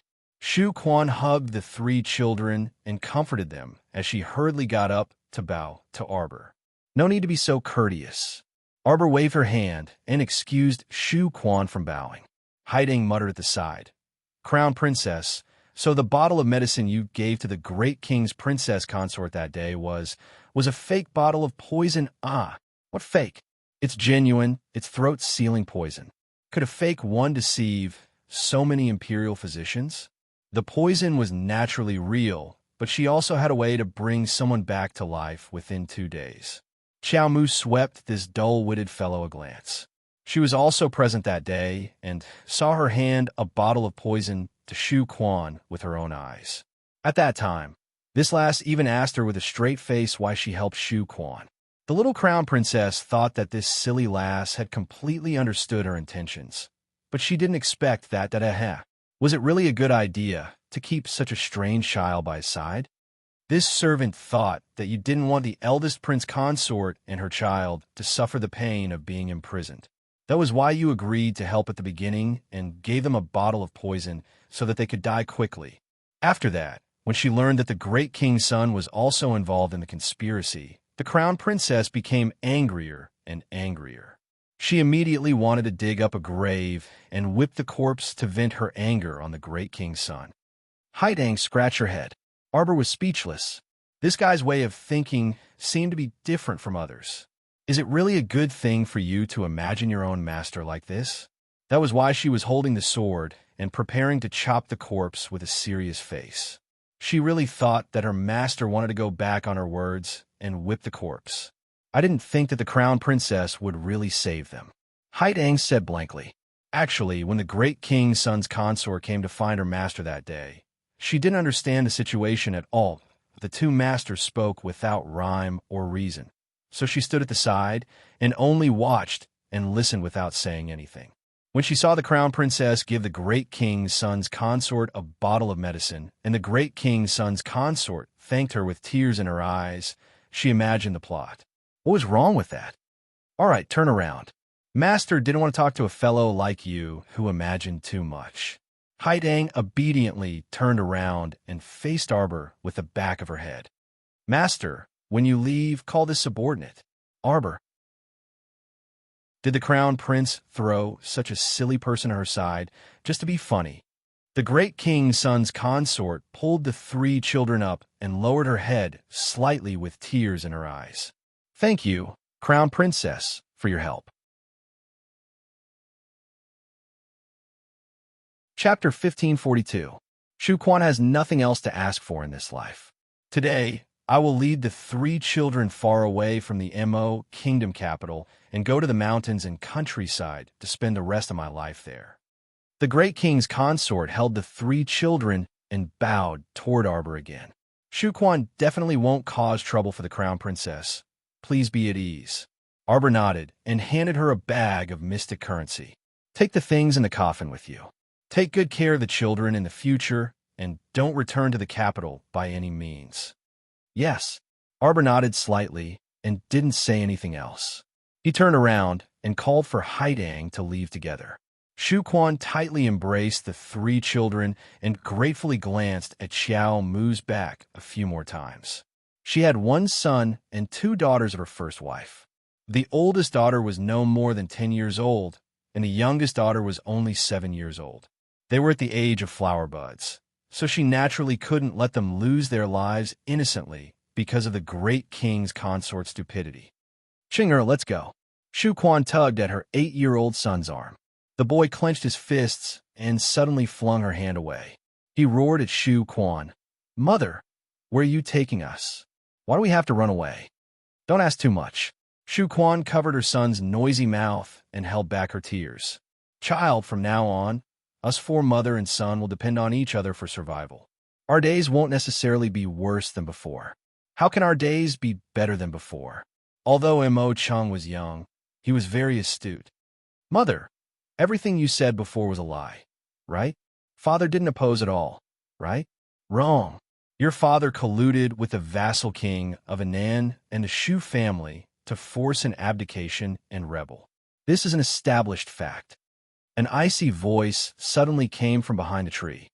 Royal father has already decreed that the vassal king of Anan and his vassal prince instigated a rebellion and stripped him of his title as the vassal king of Anan.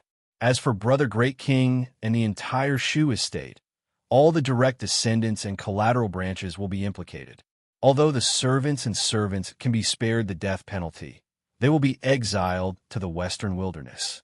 These are all crimes committed by the vassal king of Anan colluding with the great king's son. The cold voice was heard clearly again. Shu Quan's entire body trembled, and she turned her head to look in horror. The crown prince was wearing an ink-colored imperial robe. He wore a fan-shaped jade pendant under a sky-blue dragon-patterned belt around his waist. His jet-black hair stood on end like a waterfall. Just by standing there, he exuded an endless pressure, making it hard for others to raise their heads and look at him directly.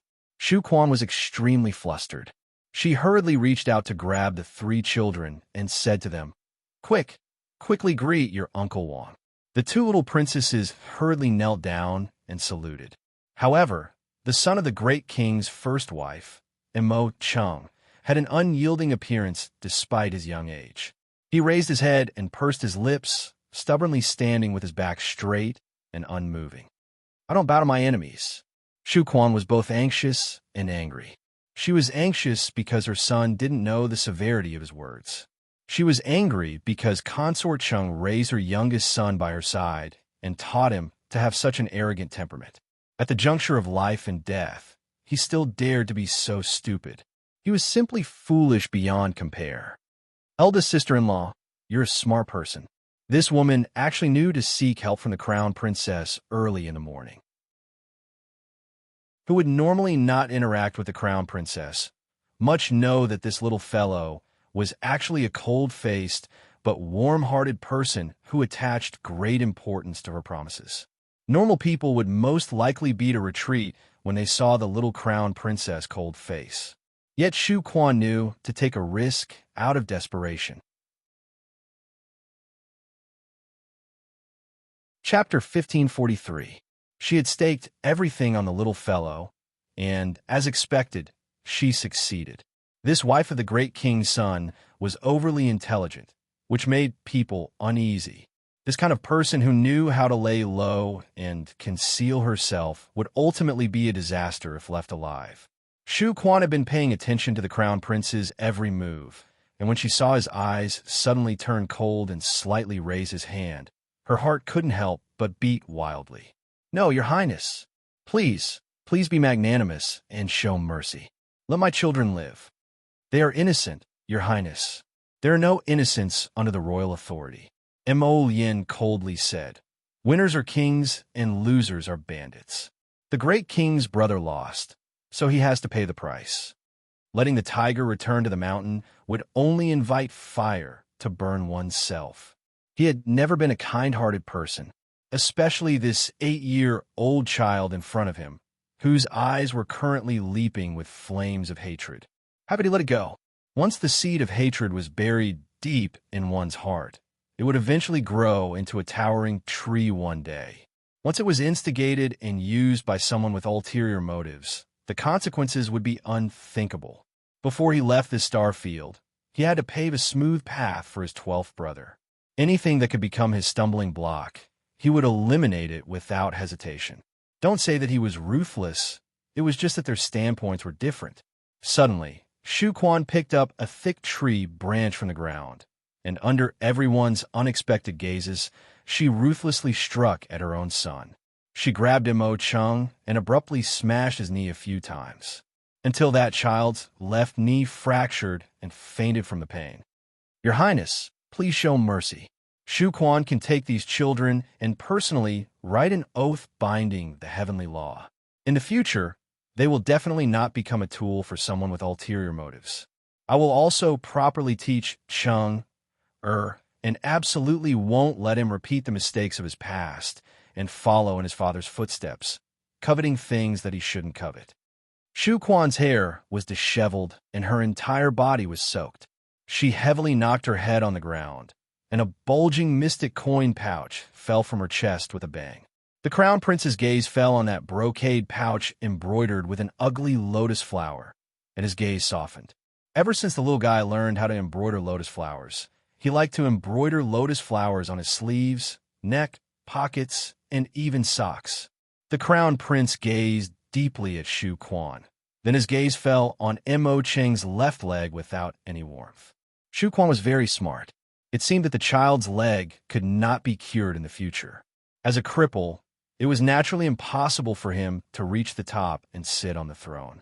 He had lost the value of being used by others, so naturally, it was impossible for him to be targeted by people with ulterior motives. Shu Quan was trying to make him feel at ease. The Crown Prince glanced at her indifferently and nodded. I hope you'll take care of yourself. Hui Feng led a dozen or so people behind the Crown Prince, and when they heard this, they couldn't help but be startled and look up at their Crown Prince. However, the Crown Prince had already turned around to leave. Hui Feng and the others exchanged glances before quickly following after him. Your Highness, are you going to let the great king's son off just like that? Mo Yin nodded with an indifferent expression.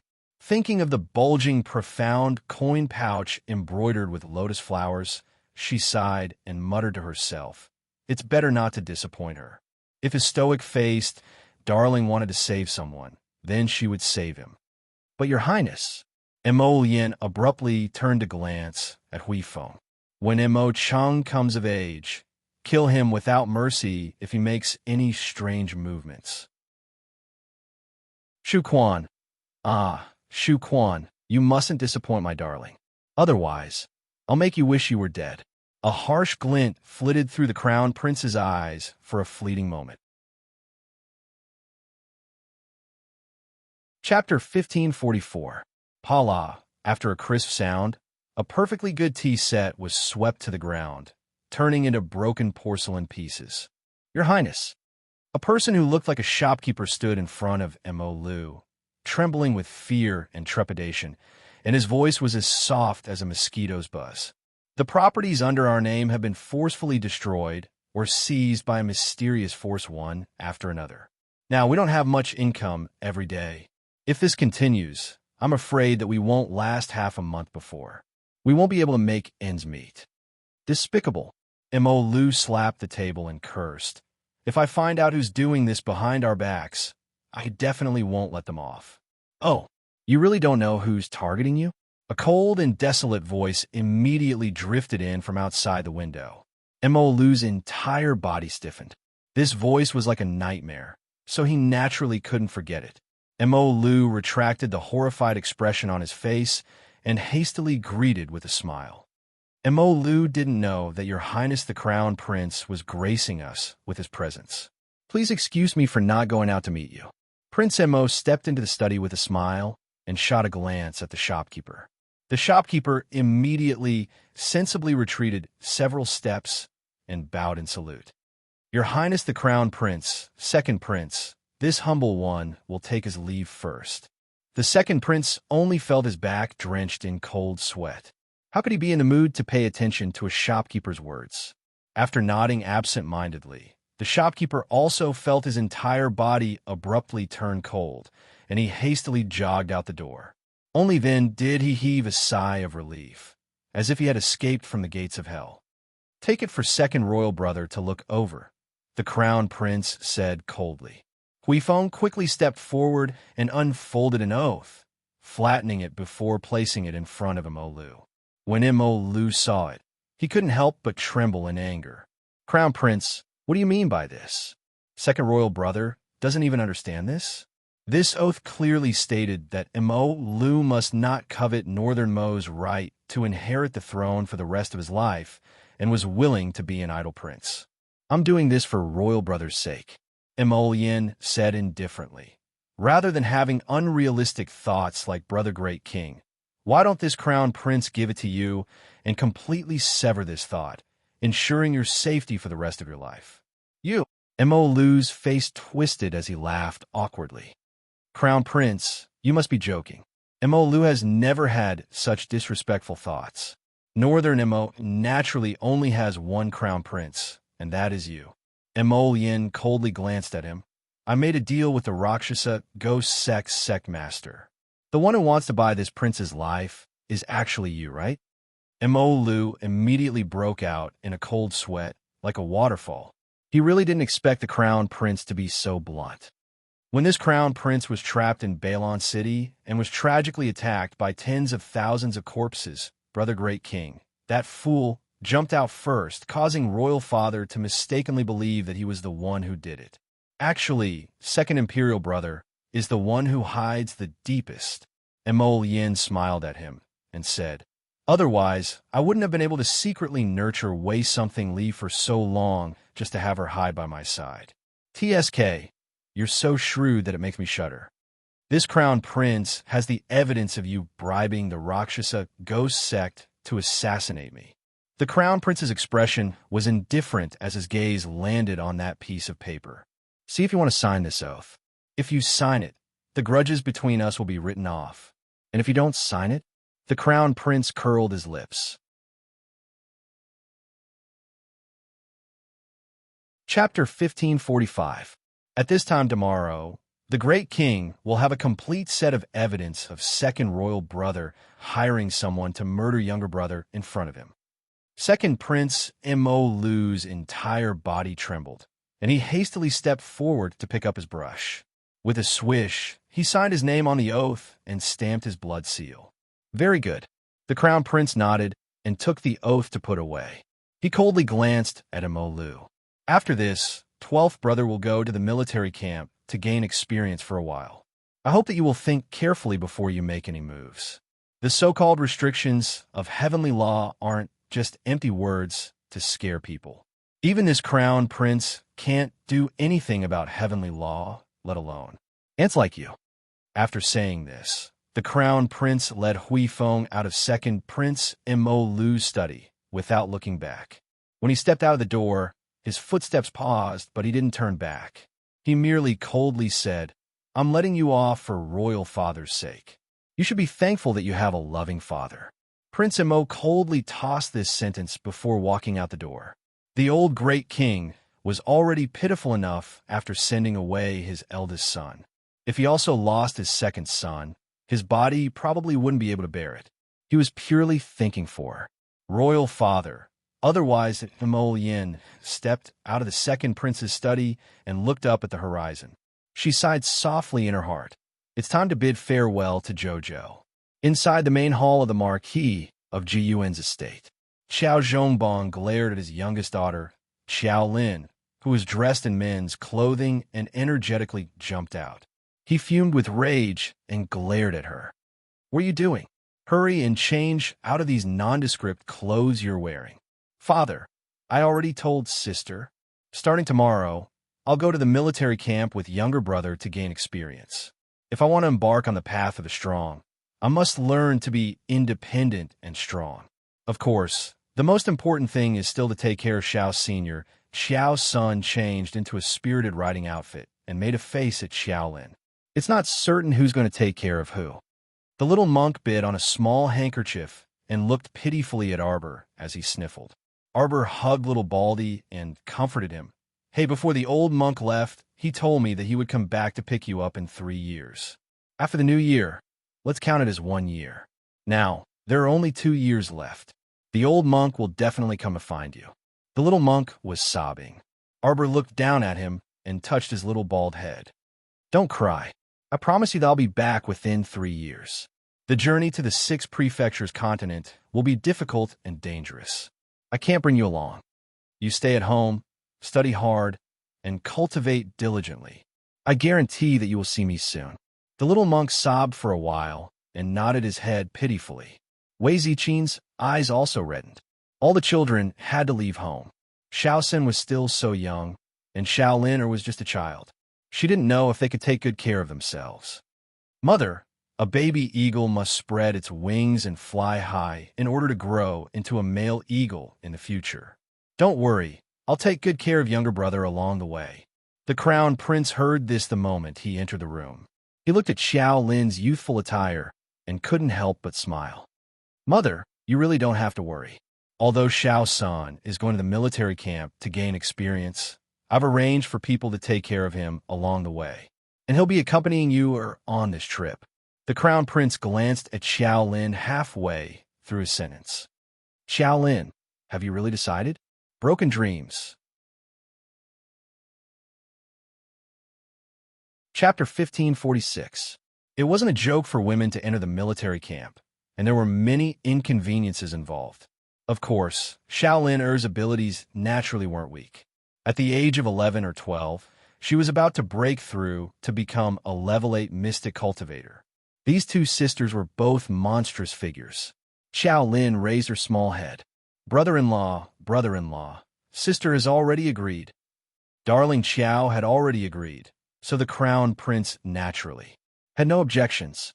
The crown prince summoned Huifeng and had him give the oath to Mo, for safekeeping. After exchanging a few words with Xiao Zhongbong, Wei Ziqin, and the others, they had dinner before bidding farewell to everyone and returning to the palace. The entire journey, the little fellow sat in the carriage sullenly and didn't utter a word. When the crown prince saw this, he couldn't help but chuckle as he reached out to rub her head. "Didn't we agree? Jojo can't not be happy. I'll definitely go to Shuntian Prefecture to find you within 5 months. I won't go back on my word." Arbor nudged to his side and tilted her head to glance at him. "You're leaving today?" The crown prince nodded. "Right away. Then you won't be able to watch me climb the celestial stairway." Unhappy. Normally, when this person appeared in front of her all day long, she truly didn't think much of it. But now, knowing that he was about to leave, she didn't feel good in her heart. It was as if she was empty, as if something was missing. She just wasn't happy. The crown prince reached out to tuck a strand of hair from her forehead behind her head. He cupped her small face and leaned close to her, gently and slowly planting a kiss on her lips. "Jojo, take good care of yourself. Let me be at ease, okay?" Arbor snuggled into his embrace and reached out to hug his waist with a pair of small paws. "You also have to promise me to stay away from danger. You can't let yourself get hurt, and you can't take risks to save time." Upon hearing this, Yin nodded and simply reached out to carry her onto his lap. Wrapping his arms around her body, he rested his head next to her neck and rubbed it. He sighed softly and said, What to do? I haven't left yet, but I already miss you so much. How about you put me in a storage talisman and bring me along?" Darling Xiaolin's eyes lit up as she turned to look at him. Prince Mo glanced at the little fellow's serious expression and couldn't help but chuckle. This little thing had an expression that said, "You can put me in your pocket and take me away." It was so cute. "I can't hide it from the Heavenly Tao. If the Heavenly Tao finds out that I brought a helper, do you think it will punish me even more severely?" Liar. Arbor puffed up his cheeks and glanced at him. "You just won't take me." The crown prince hugged her helplessly and comforted her gently. "And I don't want to bring you there. There are too many unknowns. I can't risk you. I can't bear to." The crown prince murmured, his arms tightening. "Jojo, you have to be good." The carriage entered the Eastern Palace, and the two got off hand in hand. Taking advantage of the moonlight, they strolled slowly on the colorful stone path. The two of them held hands, their shadows entwined under the moonlight. After strolling around the Eastern Palace's little garden, Miss Qiao did not feel like resting and asked him to accompany her for another 2 rounds. "Are you tired? How about I carry you on my back?" Arbor thought it was a good idea. Lying on top of him, she nuzzled her head next to his neck and said in a muffled voice, "Hubby, let's not leave today, okay?" "Okay, we'll leave tomorrow morning." I'll stay with you tonight. Emol Yin softly responded. If you're tired, then sleep. No. If she woke up, this person would not be by her side. Chapter 1547. Arbor snuggled against his neck and exhaled. What if you don't come to Shuntian Manor on time to find me? I won't. Emol Yin looked certain as she tilted her head slightly to look at him. I keep my promises to you. I said if. The little fellow persisted. If you don't come out on time, then I'll go to the Tower of Punishment to find you. Emol Yin nodded, not knowing whether to laugh or cry. Okay, then you and Rotten Peach Blossom have to work hard together. Strive to be released early and come out to see me together. Arbor gave a small yawn and wrapped her arms around his slender neck. She muttered to herself, I miss you too, Lien. He hasn't left yet, but she's already thinking about him. Emol Yin turned to look at the little fellow on her shoulder. She smiled warmly and raised her hand to rub the back of the little fellow's head. That night, the Crown Prince didn't sleep at all, staring blankly at the little girl in his arms. It wasn't until dawn that he absent-mindedly regained his senses and looked at the white horizon as the sun slowly rose. He stuffed something in her palm and kissed her forehead. Only then did he release her hand and leave the room. He walked alone to a door that descended from the sky. Before entering the door, he turned to look deeply at the tightly shut door and secretly said in his heart, Jojo, wait for me. He followed the door and suddenly disappeared from heaven and earth. Arbor seemed to have sensed something and suddenly opened her eyes. She subconsciously grabbed something in her hand and lowered her head. It turned out to be a palm-sized jade sculpture that was carved very vividly. A pair of beautiful phoenix eyes seemed to sparkle, blinking under the morning light. The little fellow frowned, and her little face scrunched up. Holding the small sculpture in her hand, she didn't even bother to put on her outer robe and quickly rushed out the door. It was quiet outside the door, and that fellow's figure was nowhere to be seen. The little fellow felt a little wronged and pursed her little mouth. She tightly held the small sculpture in her hand and stared with slightly red eyes at the empty space outside the room. It was clearly a sunny and beautiful day, but Jojo's heart was not feeling well. She returned to her room dejectedly and sat down for a while.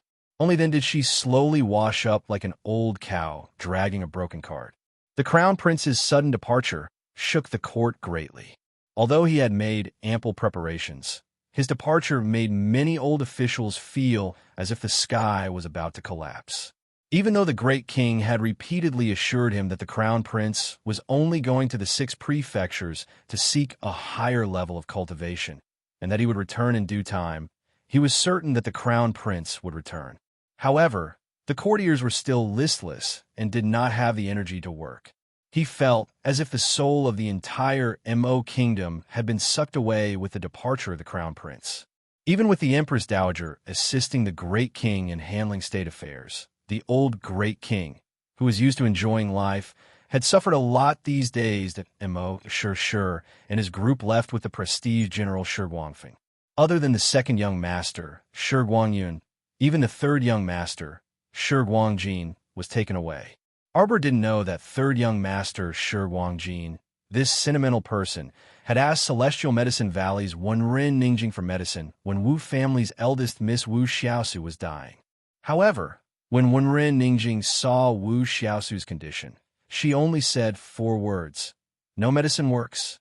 When third young master Shi Guang saw that his sweetheart had died a tragic death, he immediately wanted to make trouble for Qiao Mu. However, he was stopped by second young master Shi Guangyun, who had outstanding insight. Chapter 1548. When his father, Duke Qing, found out about the situation, he gave his youngest son a good beating and didn't want to care about his life or death. However, his eldest brother, Shi Guangfeng, took pity on this brainless third brother and was worried that he would be beaten to death by his father. Thus, he pleaded for him and said that he should take him to the military camp to gain experience and let him grow into a real man. From now on, he would be indomitable and would no longer be distracted by love and so on. Only then did he take the third young master away. Of course, Arbor naturally didn't know about these things. However, even if she knew, she would only sneer. Fortunately, everyone in Duke Qing's estate was intelligent. If everyone was like this third young master, Shi Guangjin, then Duke Qing's estate wouldn't exist for long. These 2 days, no matter how badly the great king was overwhelmed, the little crown princess still ate and drank as usual. However, there was one thing that her mother-in-law, Her Highness Empress Zhao, came to invite her every day and strolled here and there. It was as if she had to cultivate a good relationship with her in these 2 days. This mother-in-law of hers seemed to be happy and cheerful every day. However, when Arbor took out the little jade figure carved by Mo Lien and placed it in front of her mother-in-law, Empress Zhao immediately hugged the little jade sculpture and bawled. Arbor originally had a taut little face and let her cry bitterly. However, after crying for a quarter of an hour, her makeup was ruined and she looked quite pitiful. She stepped forward and hesitated for a while before reaching out and hooking her arm around Empress Zhao's shoulder. She patted her and said, "Don't worry, I will bring him back soon." If the Tower of Punishment didn't let him go, she would go find him. After finding him, she would tear down the tower. With this thought in mind, Arbor's gaze became even more resolute as she nodded. "Amen, let's do it this way." Mother misses him. Empress Zhao cried until her handkerchief was wet. She tightly held the little Mo Lien jade sculpture and didn't let go. Arbor wanted to take the jade carving back, but seeing her holding it so tightly, there was a hint of sadness on her face. The little fellow's eyebrows twitched slightly, and she said proudly, "Forget it. I'll give this jade carving to you." "Really, daughter-in-law?" Empress Zhao wiped her tears and looked up at her while holding the jade carving. Arbor nodded gloomily. Yeah, he didn't want to give it away. However, when he saw how much she missed her son and thought of his mother, Jojo's heart softened. Empress Zhao's tears turned into laughter. She used her sleeve to gently wipe away her tears. Thinking of the Crown Prince's words, she couldn't help but feel moved. Suddenly, she grabbed Xiao Qiao's hand and said softly, "Daughter-in-law, Mother hasn't seen you smile for so long. You're about to leave. Can't you smile at Mother and let Mother have some thoughts?" The little stoic's face was taut with a solemn expression. Empress Zhao saw this little lady blink as if she had worked hard for a long time before a stiff smile tugged at the corner of her mouth. Empress Zhao really burst into laughter this time.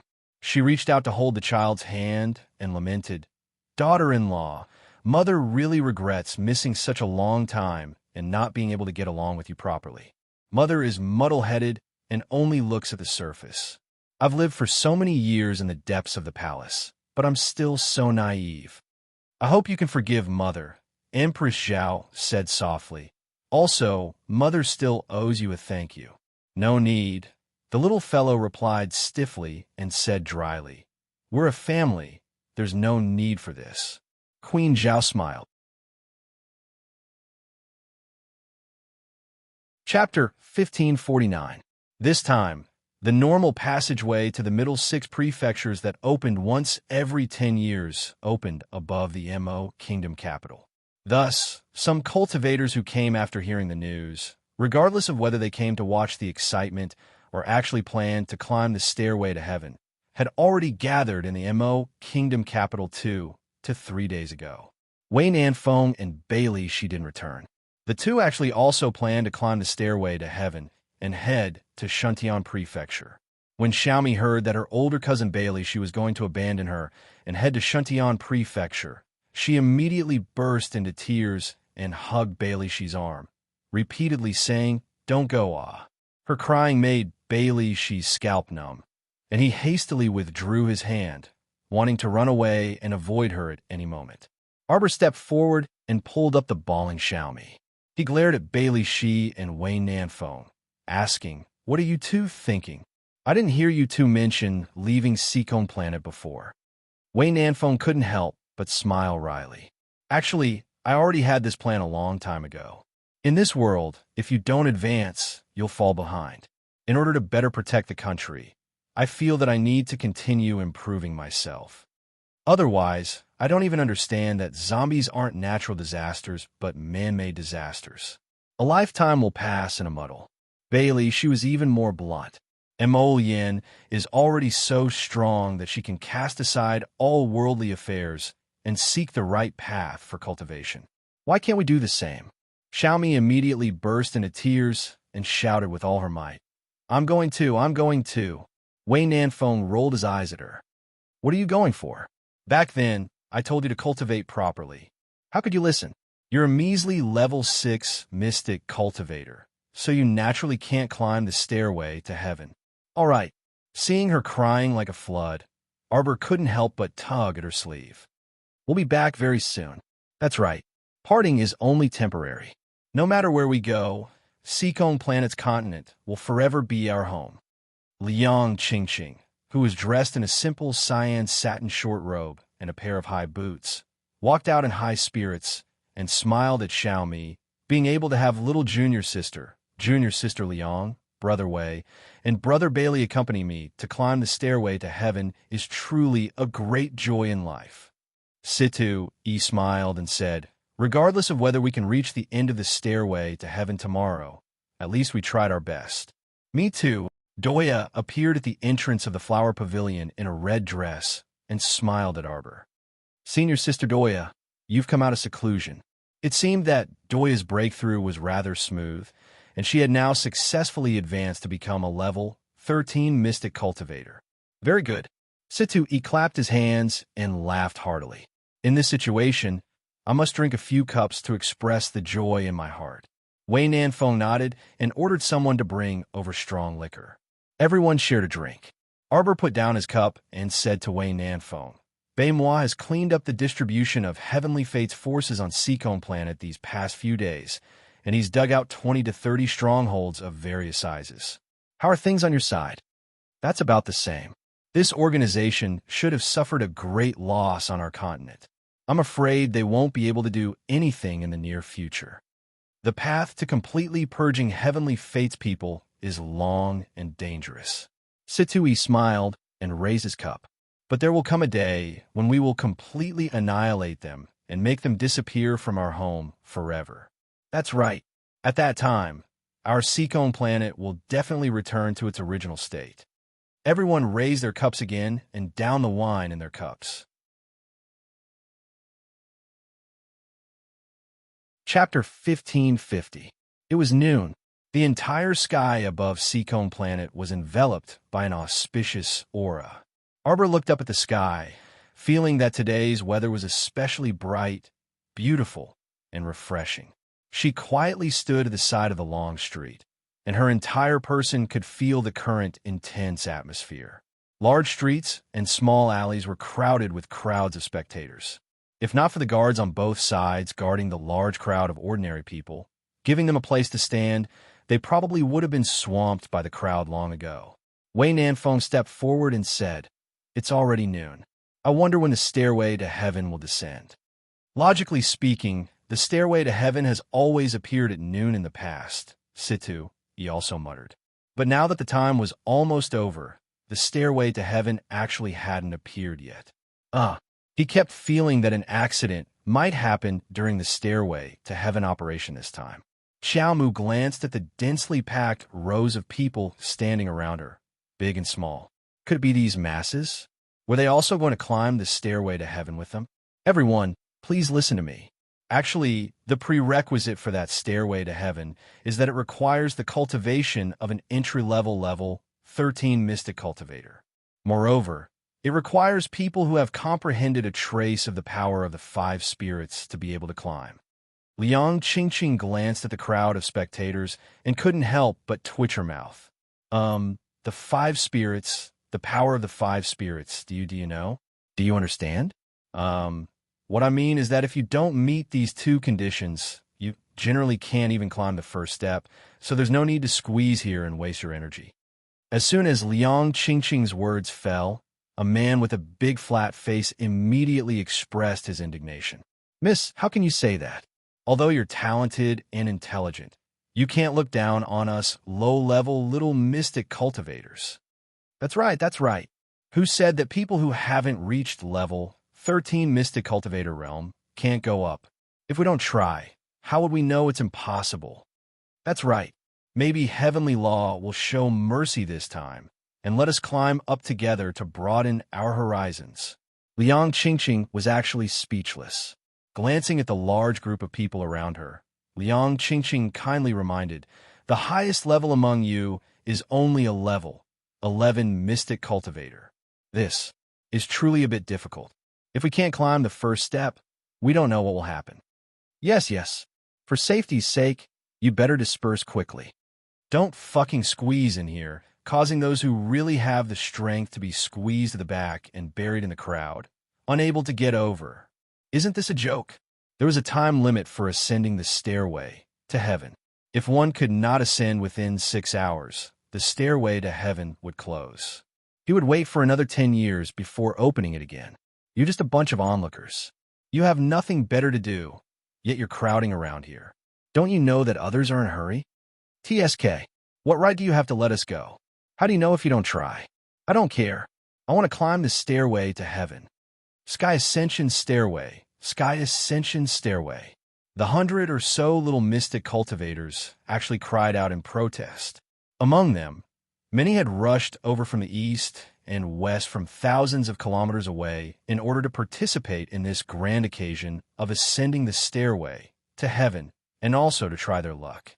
There was no way they could chase them away now. Amidst the clamor, a sudden clap of thunder appeared in the clear sky. Chapter 1551. The door is here. Everyone excitedly looked up. Thousands of miles below the sky, layers of cloud-like stairs appeared one after another. They tilted down one by one, as if a cloud ladder had been laid out between the sky and the earth. The sky-ascending stairs had appeared.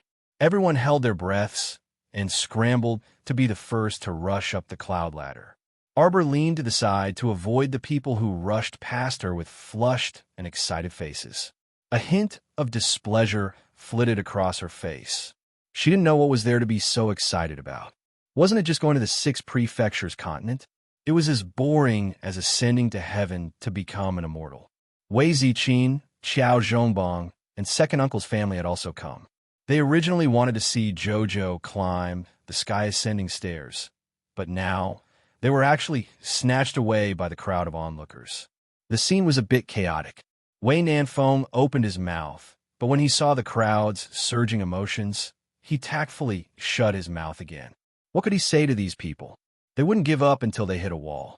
He would just let them experience the feeling of climbing the sky-ascending stairs themselves. "Jojo, are we going to follow them and climb the stairs?" Wei Nanfeng couldn't help but turn to ask Arbor when he saw the swarm of little mystic cultivators rushing to the front like a swarm of bees and had already reached the first step. "Arbor, climb your sister. Didn't you see the crowd in front? How could there be space for people to step on the first step?" Yushio led Lightning Begonia, Hidden Flower, Hidden Current, and Night Charm's Midnight Shao, and waited for the crowd to disperse with great difficulty before they could quickly run to the young Crown Princess side. Looking at the sea of people in front, they turned to ask the young Crown Princess, "Crown Princess, how about this subordinate send people to clean up those people in front?" "Clean up what? It's the same, even if we go over later. They were merely a bunch of clowns. Let them hit a wall once, and they would naturally return." As they spoke, 2 black figures swiftly swept past the crowd and laughed loudly. "A bunch of ants dares to block this lord's path. Out of the way." The newcomer quickly sent 2 palms forward. Immediately, more than a dozen people were sent flying. They vomited blood and fell to the ground. Seeing the 2's overbearing skills, the young mystic cultivators were all terrified and hastily retreated to make way. When the 2 of them landed on the first step of the stairway to heaven, everyone could see that they were a pair of men in their early 60s. From the looks of it, he wasn't young, and his cultivation had barely reached level 13.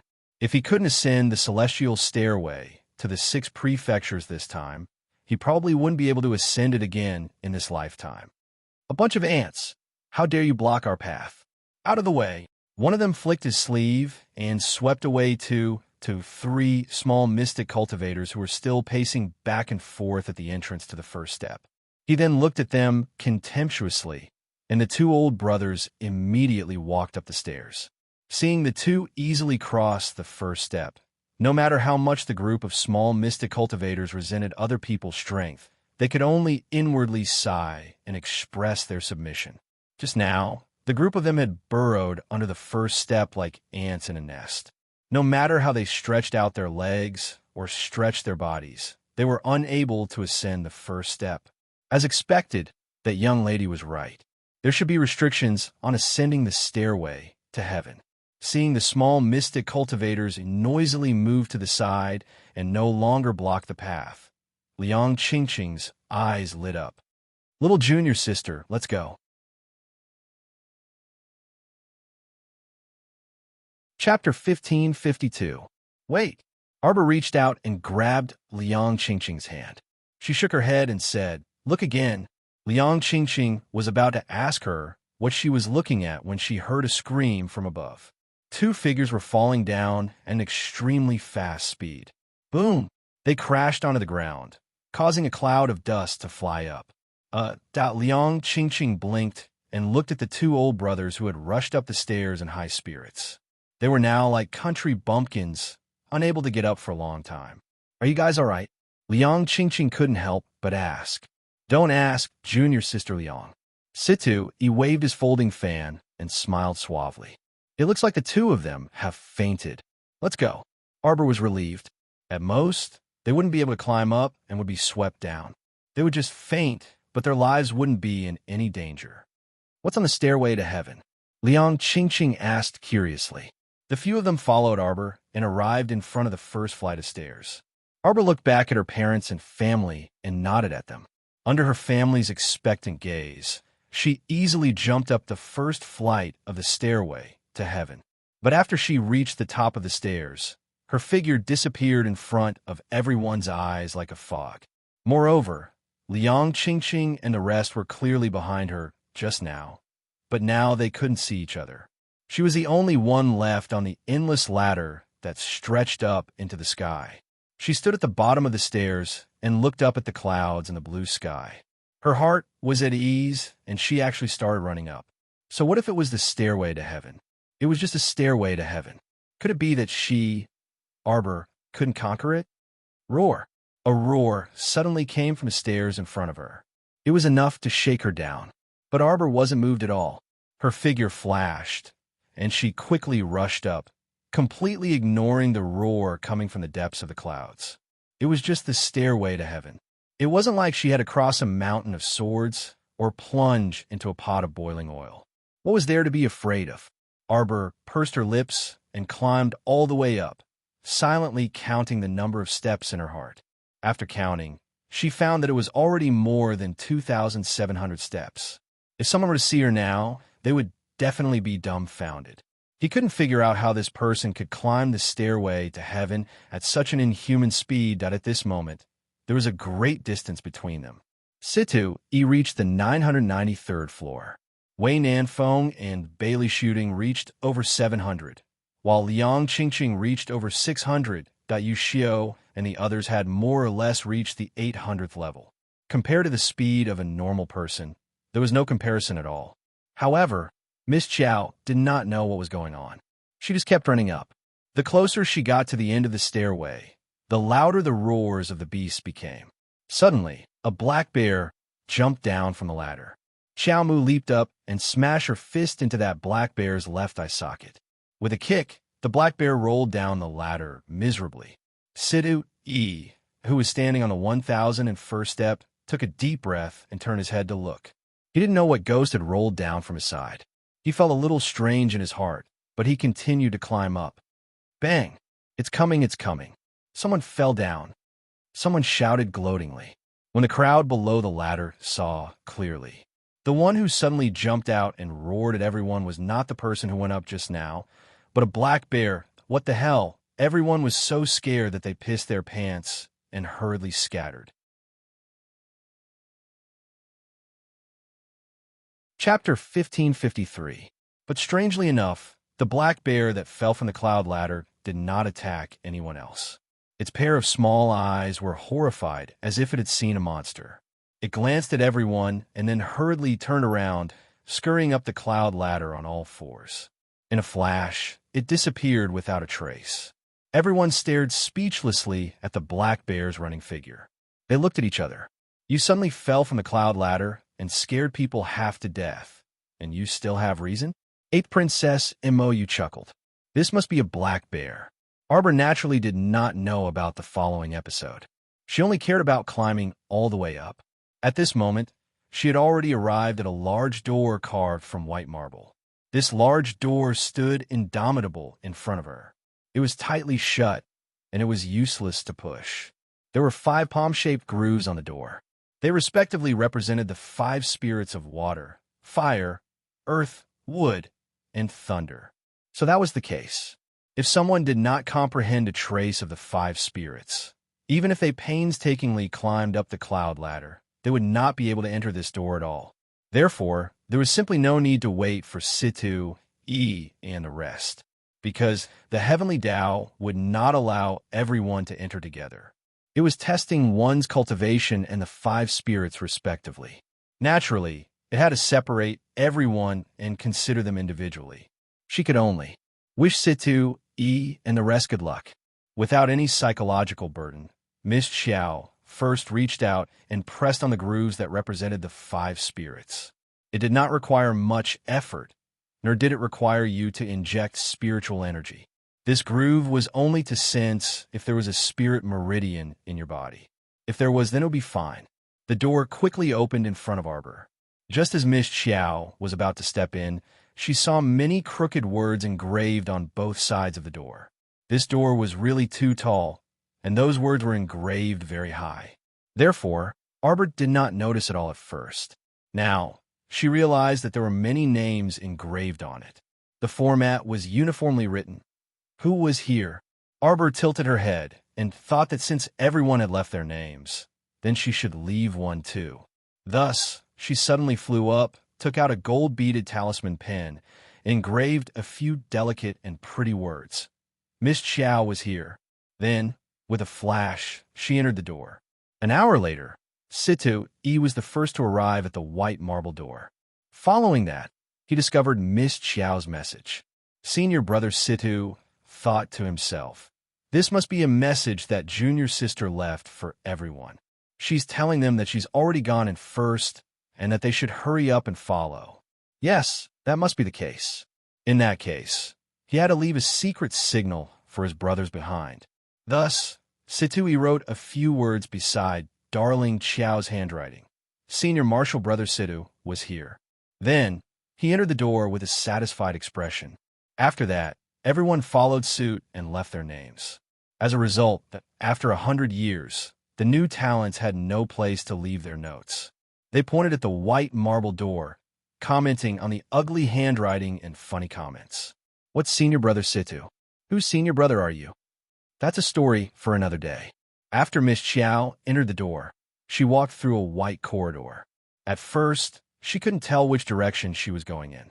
With a flick of his finger, over a dozen rail-guiding butterflies flew out from Paradise Planet. They flapped their wings and flew forward. It wouldn't be too late to let the rail-guiding butterflies wander around and find a way out before following, lest she wandered around like a headless fly. After a while, a few butterflies flew back and flapped their wings to lead the way. Chapter 1554. Arbor immediately followed, following several guiding butterflies into the depths of the white fog. At the same time, in an abandoned old residence on the outskirts of the Mo Kingdom capital, an extremely tight secret experiment was being conducted. A woman's pained and hoarse cries continuously sounded from the small, claustrophobic room. A person's back was facing the night sky as he toyed with an old metal ghost mask between his slender fingers. A languid curve faintly slid across the corners of his mouth. The high priest died an unnatural death. Siming Manor was exposed in front of people. TSK, so many years of hard work went down the drain. It's truly disappointing. 2 black-clothed subordinates stood behind him. They lowered their heads submissively and didn't even dare to breathe loudly. Eager for quick success and instant benefits, the high priest was too anxious, so his identity was exposed. From the very beginning, when the mystic beast forest used the news of the phoenix egg to lure people over, people began to suspect him. He's just as stupid as his master. That guy was anxious to destroy the water source, but he didn't make sufficient preparations, so he still failed in the end. The two black-clothed subordinates continued to act as wooden pillars, not saying a word. They, as small fries, didn't dare to meddle in their master's affairs. It wasn't good to respond, but it wasn't good to disagree either, so they might as well shut up. The stronghold on Seacone Planet has already been mostly destroyed. We can't continue like this. Go to other lower star domains to continue the experiment. Withdraw all the remaining forces on Seacone Planet. Withdraw the remaining forces on Seacone Planet. Did this mean they had to abandon Seacone Planet, this great experimental ground? But could their master make the decision on such a major matter by himself? The two black-clothed subordinates looked up at their master in shock. Their master's back was facing them. After throwing down this sentence, he strode out of the door. When he stepped out of the door, he suddenly chuckled and said, "Take that woman inside and evacuate by today. Do you understand?" Yes. He decided to give up this useless experimental ground for the sake of better development in the future. Rather than wasting time with the local tyrants on Seacone Planet, it was better to develop experimental bases in other lower star domains. There were so many lower star domains that could allow them to develop experimental bases. There was no need to fight to the death with those tough bones on Seacone Planet. It wasn't worth it. And tiring. Hoarse cries rang out from the small, claustrophobic laboratory. He saw a person whose entire body had been scratched by zombies. Her hands and feet were tightly tied to a bed that was used for experiments. Several doctors were beside her, preparing a scalpel. "How is it?" A young man wearing a Yiksha mask walked in with a sneer on his face. "Hall Master Gong." The group of doctors hurriedly turned around and saluted the young man. It's about time. This woman was bitten and scratched by the zombie horde, but miraculously survived. If there are no accidents, she will be the first in our heavenly fate to evolve into a high-level corpse puppet. I can only give you half an incense stick's worth of time at most. We have to leave through the special passage immediately. Hall Master Gong paused for a moment before continuing. The sky above the Mo Kingdom capital is controlled by a strange shielding array. After we leave this time, I reckon that we won't be able to return through this shielding array for several years. That's why you must not leave anything behind. Take everything that should be taken away, especially those important research materials, Hall Master Gong reminded. Yes, Sir Hall Master. This subordinate will definitely handle this matter with utmost care. Roar! The female corpse on the bed suddenly opened her eyes and roared angrily. The area around her eyelids had been gnawed clean, and her pair of bulging eyeballs looked terrifying and frightening. She was roaring, but she already couldn't form a coherent sentence. This is a high-level corpse puppet? She hasn't completely evolved yet. She still needs some time. Under Hall Master Gong's intimidating gaze, the doctors broke out in a cold sweat. She has great potential. Perhaps she can even evolve into a humanoid special-grade corpse puppet in the future. Oh, Hall Master Gong's eyelids twitched. The female corpse let out a series of roars. Hall Master Gong's gaze ultimately settled on that utterly rotten face.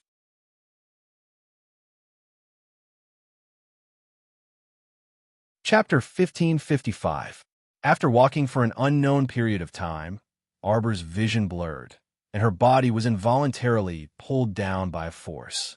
Screams and cheers mixed with all kinds of mocking laughter sounded in her ears, and the rumbling sound of drums greeted her. All kinds of excited voices instantly surrounded her. Arbor flashed in the air, adjusted her posture slightly, and landed steadily on the ground. Looking carefully, she saw that there were two young men and a woman beside her, and their faces could no longer be seen. Because the three of them were in a very sorry state. Their outer clothes were almost torn into strips, Their expressions were very nervous, and the swords in their hand were trembling slightly. Seeing Arbor appear, the woman's expression changed slightly, and then she shouted at her, "Little girl, quickly, quickly retreat. Retreat behind us." Arbor was slightly startled. Looking around, she realized that the place where she fell was actually surrounded by people in a circular arena. The spectators in the surrounding rows seemed to be watching a feast, and they cheered thunderously. Some excited people in the front row even used the sticks in their hands to knock on the railings in front of them, and they screamed, "Quickly, quickly go, quickly go. TSK, another little ant from the lower star field has come. My little cuties, quickly use your sharp claws and teeth to tear these ants that crawled out of the cesspool." Oh, oh, oh. Excited screams filled Arbor's ears, causing her to frown instantly, and her heart was filled with displeasure. Noisy. Perhaps seeing that this newcomer was not scared silly by the scene in front of her, the man in the front row was slightly stunned, and then he stood up and laughed loudly. "A new round of betting has begun. Everyone, let's guess if these ants from the lower star region will be able to leave our thunderclap plains alive this time." Ha ha. Oh, oh, oh. Everyone in the audience roared excitedly. Their eyes were burning with excitement, as if they didn't mind watching a good show. The two men and the woman looked at each other and took a deep breath. One of the men said, "Princess, if there's a chance later, take His Highness away first." "No, Ji Feng, if you dare to die, I will never forgive you." Oh, oh, oh, oh. Loud shouts came from the outer ring, interrupting their conversation once again. Haha, what a princess. Let me tell you, entering the territory of our Shantian prefecture. You can stop calling me Her Highness from the lower star field. We only have the prefecture lord here. Only the mercenary king. Whoever is strong will be in charge. Oh, oh. So, an arrow instantly pierced into the mouth of a man who was yelling loudly with the speed of a clap of thunder. It pierced through her throat and pinned her to the back of the chair. Everyone stared at the man who had been nailed to the back of the chair by an arrow with shock and disbelief in their eyes. Following that man's extremely shocked gaze until his death, he looked towards the opposite arena. A little girl in plain clothes put away the bow in her hand expressionlessly and glanced at them coldly. Noisy. The crowd was in an uproar.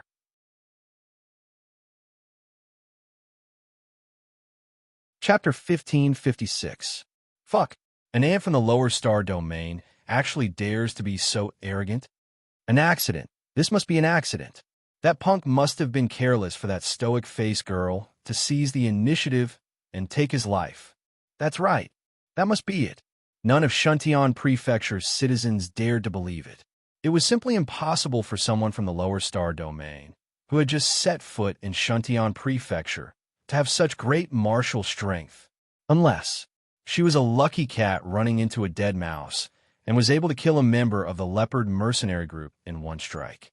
The Leopard Mercenary Group was a 3-star mercenary group in their Shantian Prefecture, so its members had to be around 4-star spiritualists at the very least.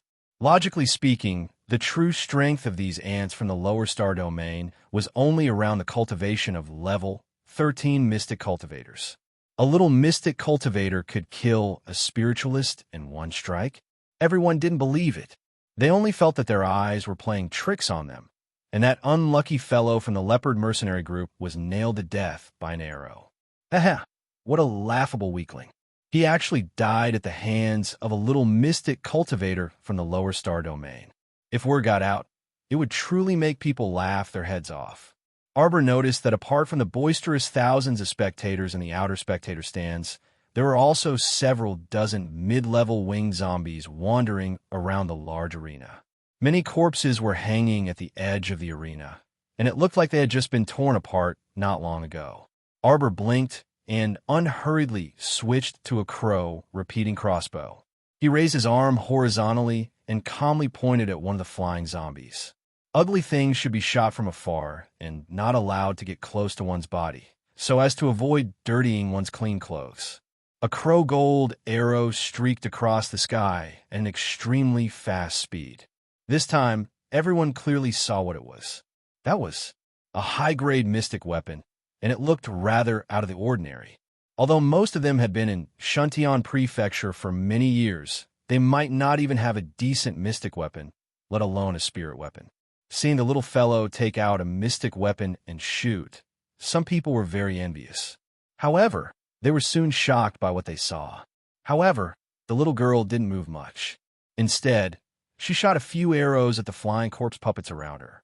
Following a few explosive sounds, the explosive arrows made a series of noises as they struck the corpse puppets. Soon, the first corpse puppet's head was torn apart, and it fell heavily to the ground. It was followed by a second and a third. Arbor waved his hand, and the little white snake quickly slithered out, twisting its small body excitedly. Bite more people to death, Arbor said expressionlessly. Since they don't care about the lives of others, it means that they don't care about life and death. To them, life and death are nothing more than a joke. And in, little master, I'm going. The little white snake twisted its small body excitedly and instantly turned into a great void serpent. Its head was as tall as a mountain, and its tail was very thick. It opened its mouth and bit the arms of several people, causing them to scream in fear. Black smoke rose from their arms. Under the control of the power of the netherworld, some people who were controlled by the little white snake started to fight with other people. At this time, there was no more laughter or applause on the spectator stand.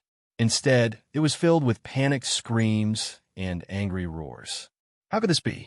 The arena was in chaos.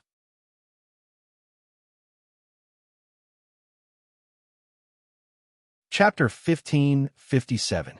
Why did that expressionless little girl from the lower star domain suddenly attack people? Many people in the back row couldn't even be bothered to watch the show. For their own safety, they hurriedly turned around and ran. What kind of joke was this? Previously, when they were toying with those people from the lower star domain, they watched them fight with the corpse puppets on the arena. That wasn't dangerous at all, which was why so many people bought tickets and came to watch. But it was different now. The targets of enslavement had changed to them. How could they continue to happily carry on? Moreover, there were thousands of spectators who bought tickets to watch the battle between humans and corpses. How boring was this? Arbor's lips curled up slightly. She walked leisurely to a middle-aged man. He was the one who sat in the front row seat just now. He looked like the person in charge of this arena. At this moment, that man had already been beaten up by his companions. As the little white snake released its power of the netherworld, more and more people joined their side. This person in charge had been having a headache since the beginning. The battle between humans and corpses was supposed to be exciting, but the spectators were about to be beaten to death. Naturally, he was in a very bad mood. However, when Arbor dragged him to her side and kicked his head, his mood became even more depressed and uncomfortable. Stop. Miss, I admit defeat. So what if he admitted defeat? Even if he admitted defeat, he would still be beaten. Arbor didn't say another word. She stomped her little foot firmly on his face a few times. Tell me, how do you want to die? I can fulfill your wish no matter how you want to die. The middle-aged man trembled all over. This, miss, let's talk nicely. Arbor didn't think there was anything to talk about with someone who harbored ill intentions towards her. If not for her great skill and courage, she would be the one being treated like a monkey for everyone to admire. These people deliberately circled the arena and attracted so many corpse puppets just to watch the people from the lower star domain put on a good show. If she was weak, she would be like those people in front of her, hanging on the railings in tatters and being bitten off by corpse puppets. How could such people be forgiven for harming the weak for their own pleasure? Don't kick my face, girl, don't kick. I could provide you with spirit coins. How much? Arbor asked coldly. Spirit coins are probably the currency used in the 6 prefectures continent, probably made from spirit stones. Although she had a lot of spirit stones, she didn't have a single spirit coin. If she wanted to travel around the 6 prefectures in the future, spirit coins would naturally be indispensable. Since someone was so tactful and wanted to offer her spirit coins, she naturally wouldn't refuse. The middle-aged man seemed to have experienced the little stoic's terror, and he licked his lips and said with a smile, 2,000 spirit coins. To be able to provide it to your excellency, hee. Bang! Arbor stomped down and the 2 men and 1 woman beside him felt their faces hurt. The middle-aged man screamed and cried, Don't step on my little grandaunt. 20,000 for 2. I have 20,000 spirit coins here. I can give them all to you. Arbor picked him up from the ground and slapped him without saying a word. Are you trying to dismiss a beggar? The 2 men and 1 woman. That middle-aged man really cried this time, grieving terribly.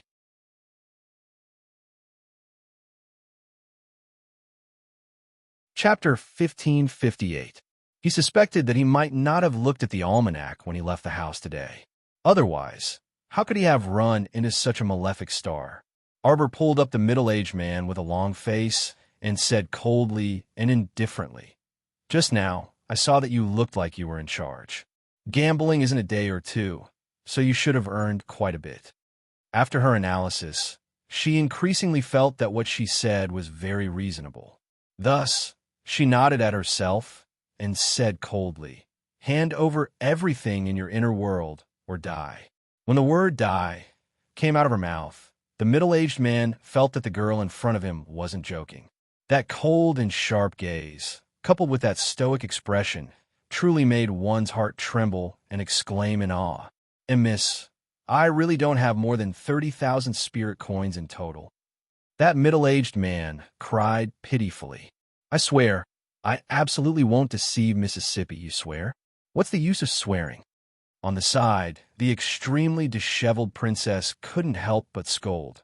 Little girl, don't believe him. This person has no integrity to speak of. Those people all died in his hands.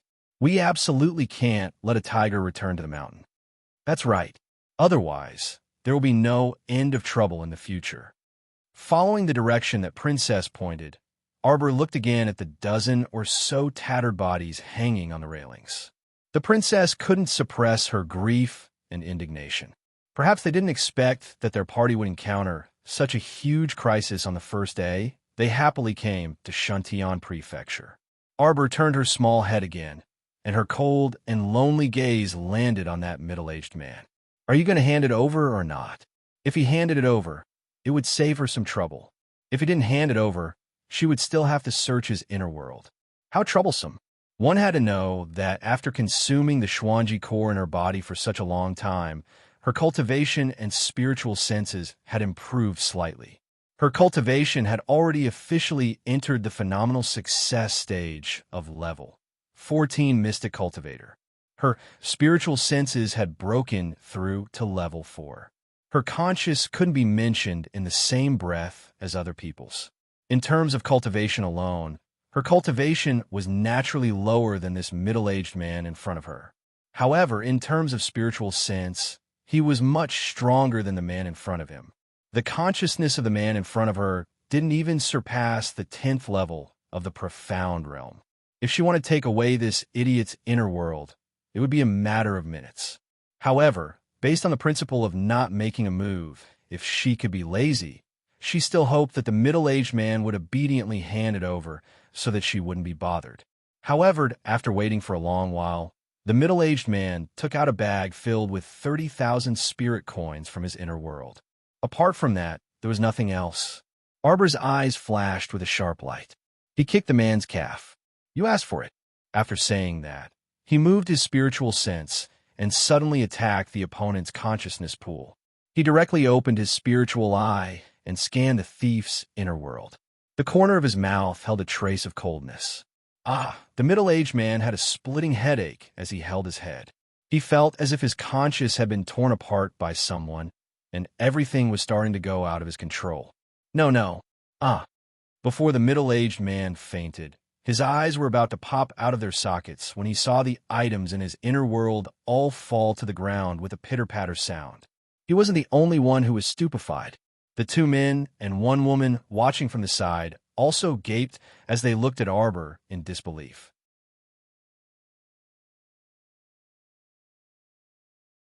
Chapter 1559. What was going on? Then, that huge pile of resources on the ground was it the middle-aged man's inner world? How is that possible? Could this little girl with a stoic face be a pervert? How could a normal person open another person's inner world? Not to mention forcefully opening another person's inner world to conduct a search. Arbor squatted on the ground expressionlessly as she looked at the huge pile of items in front of her.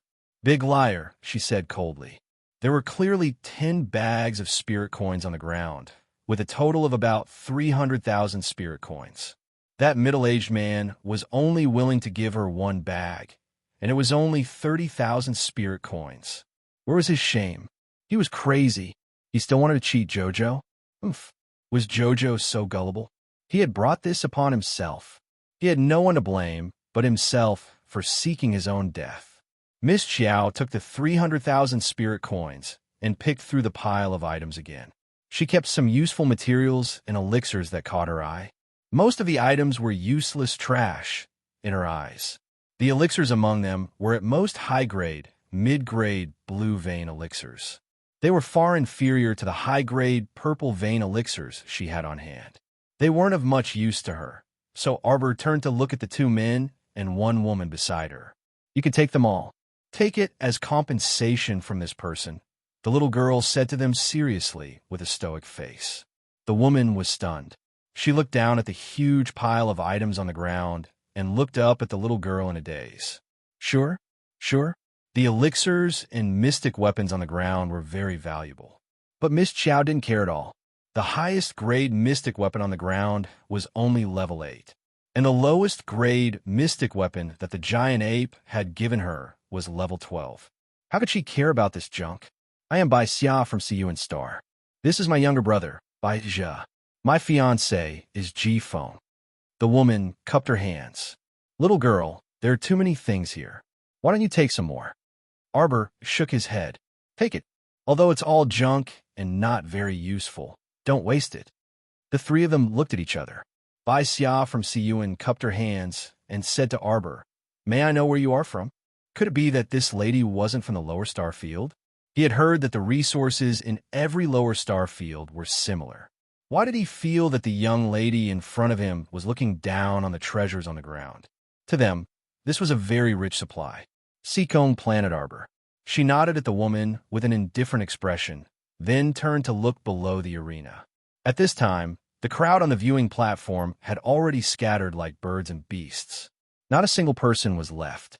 Bai Xia from Siyuan Planet gazed at Xiao Mu in a daze, continuously pondering over Xiao Mu's earlier words. Seekong Planet? Seekong Planet seemed to be similar to Siyuan Planet. It was also one of the continents in the lower star domain.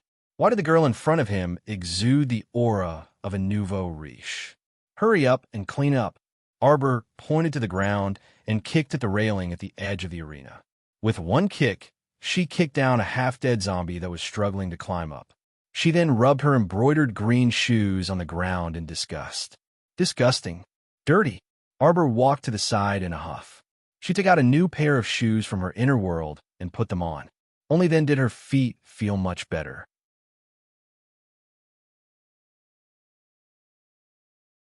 Chapter 1560. When she turned around and returned to Bai Xia's side, the 3 people had already tidied up everything and stood up. Seeing her come over, the 3 people nodded at her gratefully. "Little miss, we're lucky to have you this time to resolve our urgent situation." Now that they thought about it, this little great aunt's methods were really very fierce. First, she shot through several zombies in one go to intimidate the audience. Then she made an example of the audience. They didn't know what method she used, but she actually caused the audience to become chaotic and kill each other. The 3 people's gazes fell on the cute little white snake on the little miss's shoulder. Just now, they clearly saw this little white snake transform into a huge snake that blotted out the sky. It really couldn't be mentioned in the same breath as its current cute little appearance. Arbor didn't say much and reached out to pick up the dying middle-aged man on the ground. This person's conscience had been severely injured, but he was only breathing a little more than a dead person. His gaze towards Arbor was full of terror and terror. "You should have some connections to be able to set up a restriction at the lower star domain and the Shuntian Prefecture's passageway." Arbor asked with a frown. "Speak. What's your relationship with the Shuntian Prefecture's prefecture lord?" Fresh blood oozed from the corners of the middle-aged man's mouth. It looked like he was already gasping for air and wouldn't be able to hold on for much longer. Arbor didn't really want to know who gave the middle-aged man so much power to set up a fighting ring here. In the entire Shantian prefecture, apart from the prefecture lord, the people with the greatest power were the prefecture lord's people. Someone who could think of such a sinister method to earn money from the entrance tickets was probably a vicious and ruthless person, and it couldn't be unrelated to the Shantian prefecture's prefecture lord. Thinking about it, that middle-aged man earned 300,000 spirit coins just from the entrance tickets alone. No wonder they had to continue operating this money-making business. It was said that the Six Prefectures continent was several dozen times larger than Seacombe Planet's continent, but it was different from Seacombe Planet's continent in terms of luxuriance. In addition, the Six Prefectures were very far apart from each other. Moreover, there weren't many cities in each prefecture that people could rely on for survival, and the number of spiritual lands for cultivation could be counted on one's fingers. The population of Shantian Prefecture was 100 times that of Seacombe Planet, but the actual usable city area was about the same as Seacombe Planet. Therefore, every city was basically filled to the brim, especially the capital city of Shantian Prefecture. That went without saying. The distance between the cities is very far. I heard from Senior that we have to reach the nearest city, Jilu City, before nightfall. Otherwise, who knows what kind of danger we will encounter outside the city after dark. Senior: Yes, it's a message left by some seniors on Siyuan who have been to Shantian Prefecture. Arbor nodded. Normally, Jilu City's entrance fee is 1 mid-grade spirit coin. At this point, Miss Baixia looked at Xiao Mu with a complicated gaze. The young lady had plundered a lot of middle-grade spirit coins from the middle-aged man and had become a veritable nouveau riche. She naturally did not care about a lousy spirit coin. Newcomers have just entered Shantian Prefecture, so there's no need to be nervous if they don't have spirit coins. At the entrance of Jilu City, 100 middle-grade mystic coins can be exchanged for 1 middle-grade spirit coin. It seemed like Baixia knew the market here better than her. As they spoke, they jumped off the arena, and Baixia chatted with her. Who are those people hanging on the railings to you? We don't know them. That you're tuning in to the Romance Rendezvous YouTube channel. We're so grateful for your support, and don't forget to subscribe to join us on this incredible journey through captivating stories. Your generosity through donations truly makes a world of difference, as it's the primary source of revenue that allows me to expand and enhance this channel for you. Thank you from the bottom of my heart for being a part of this adventure.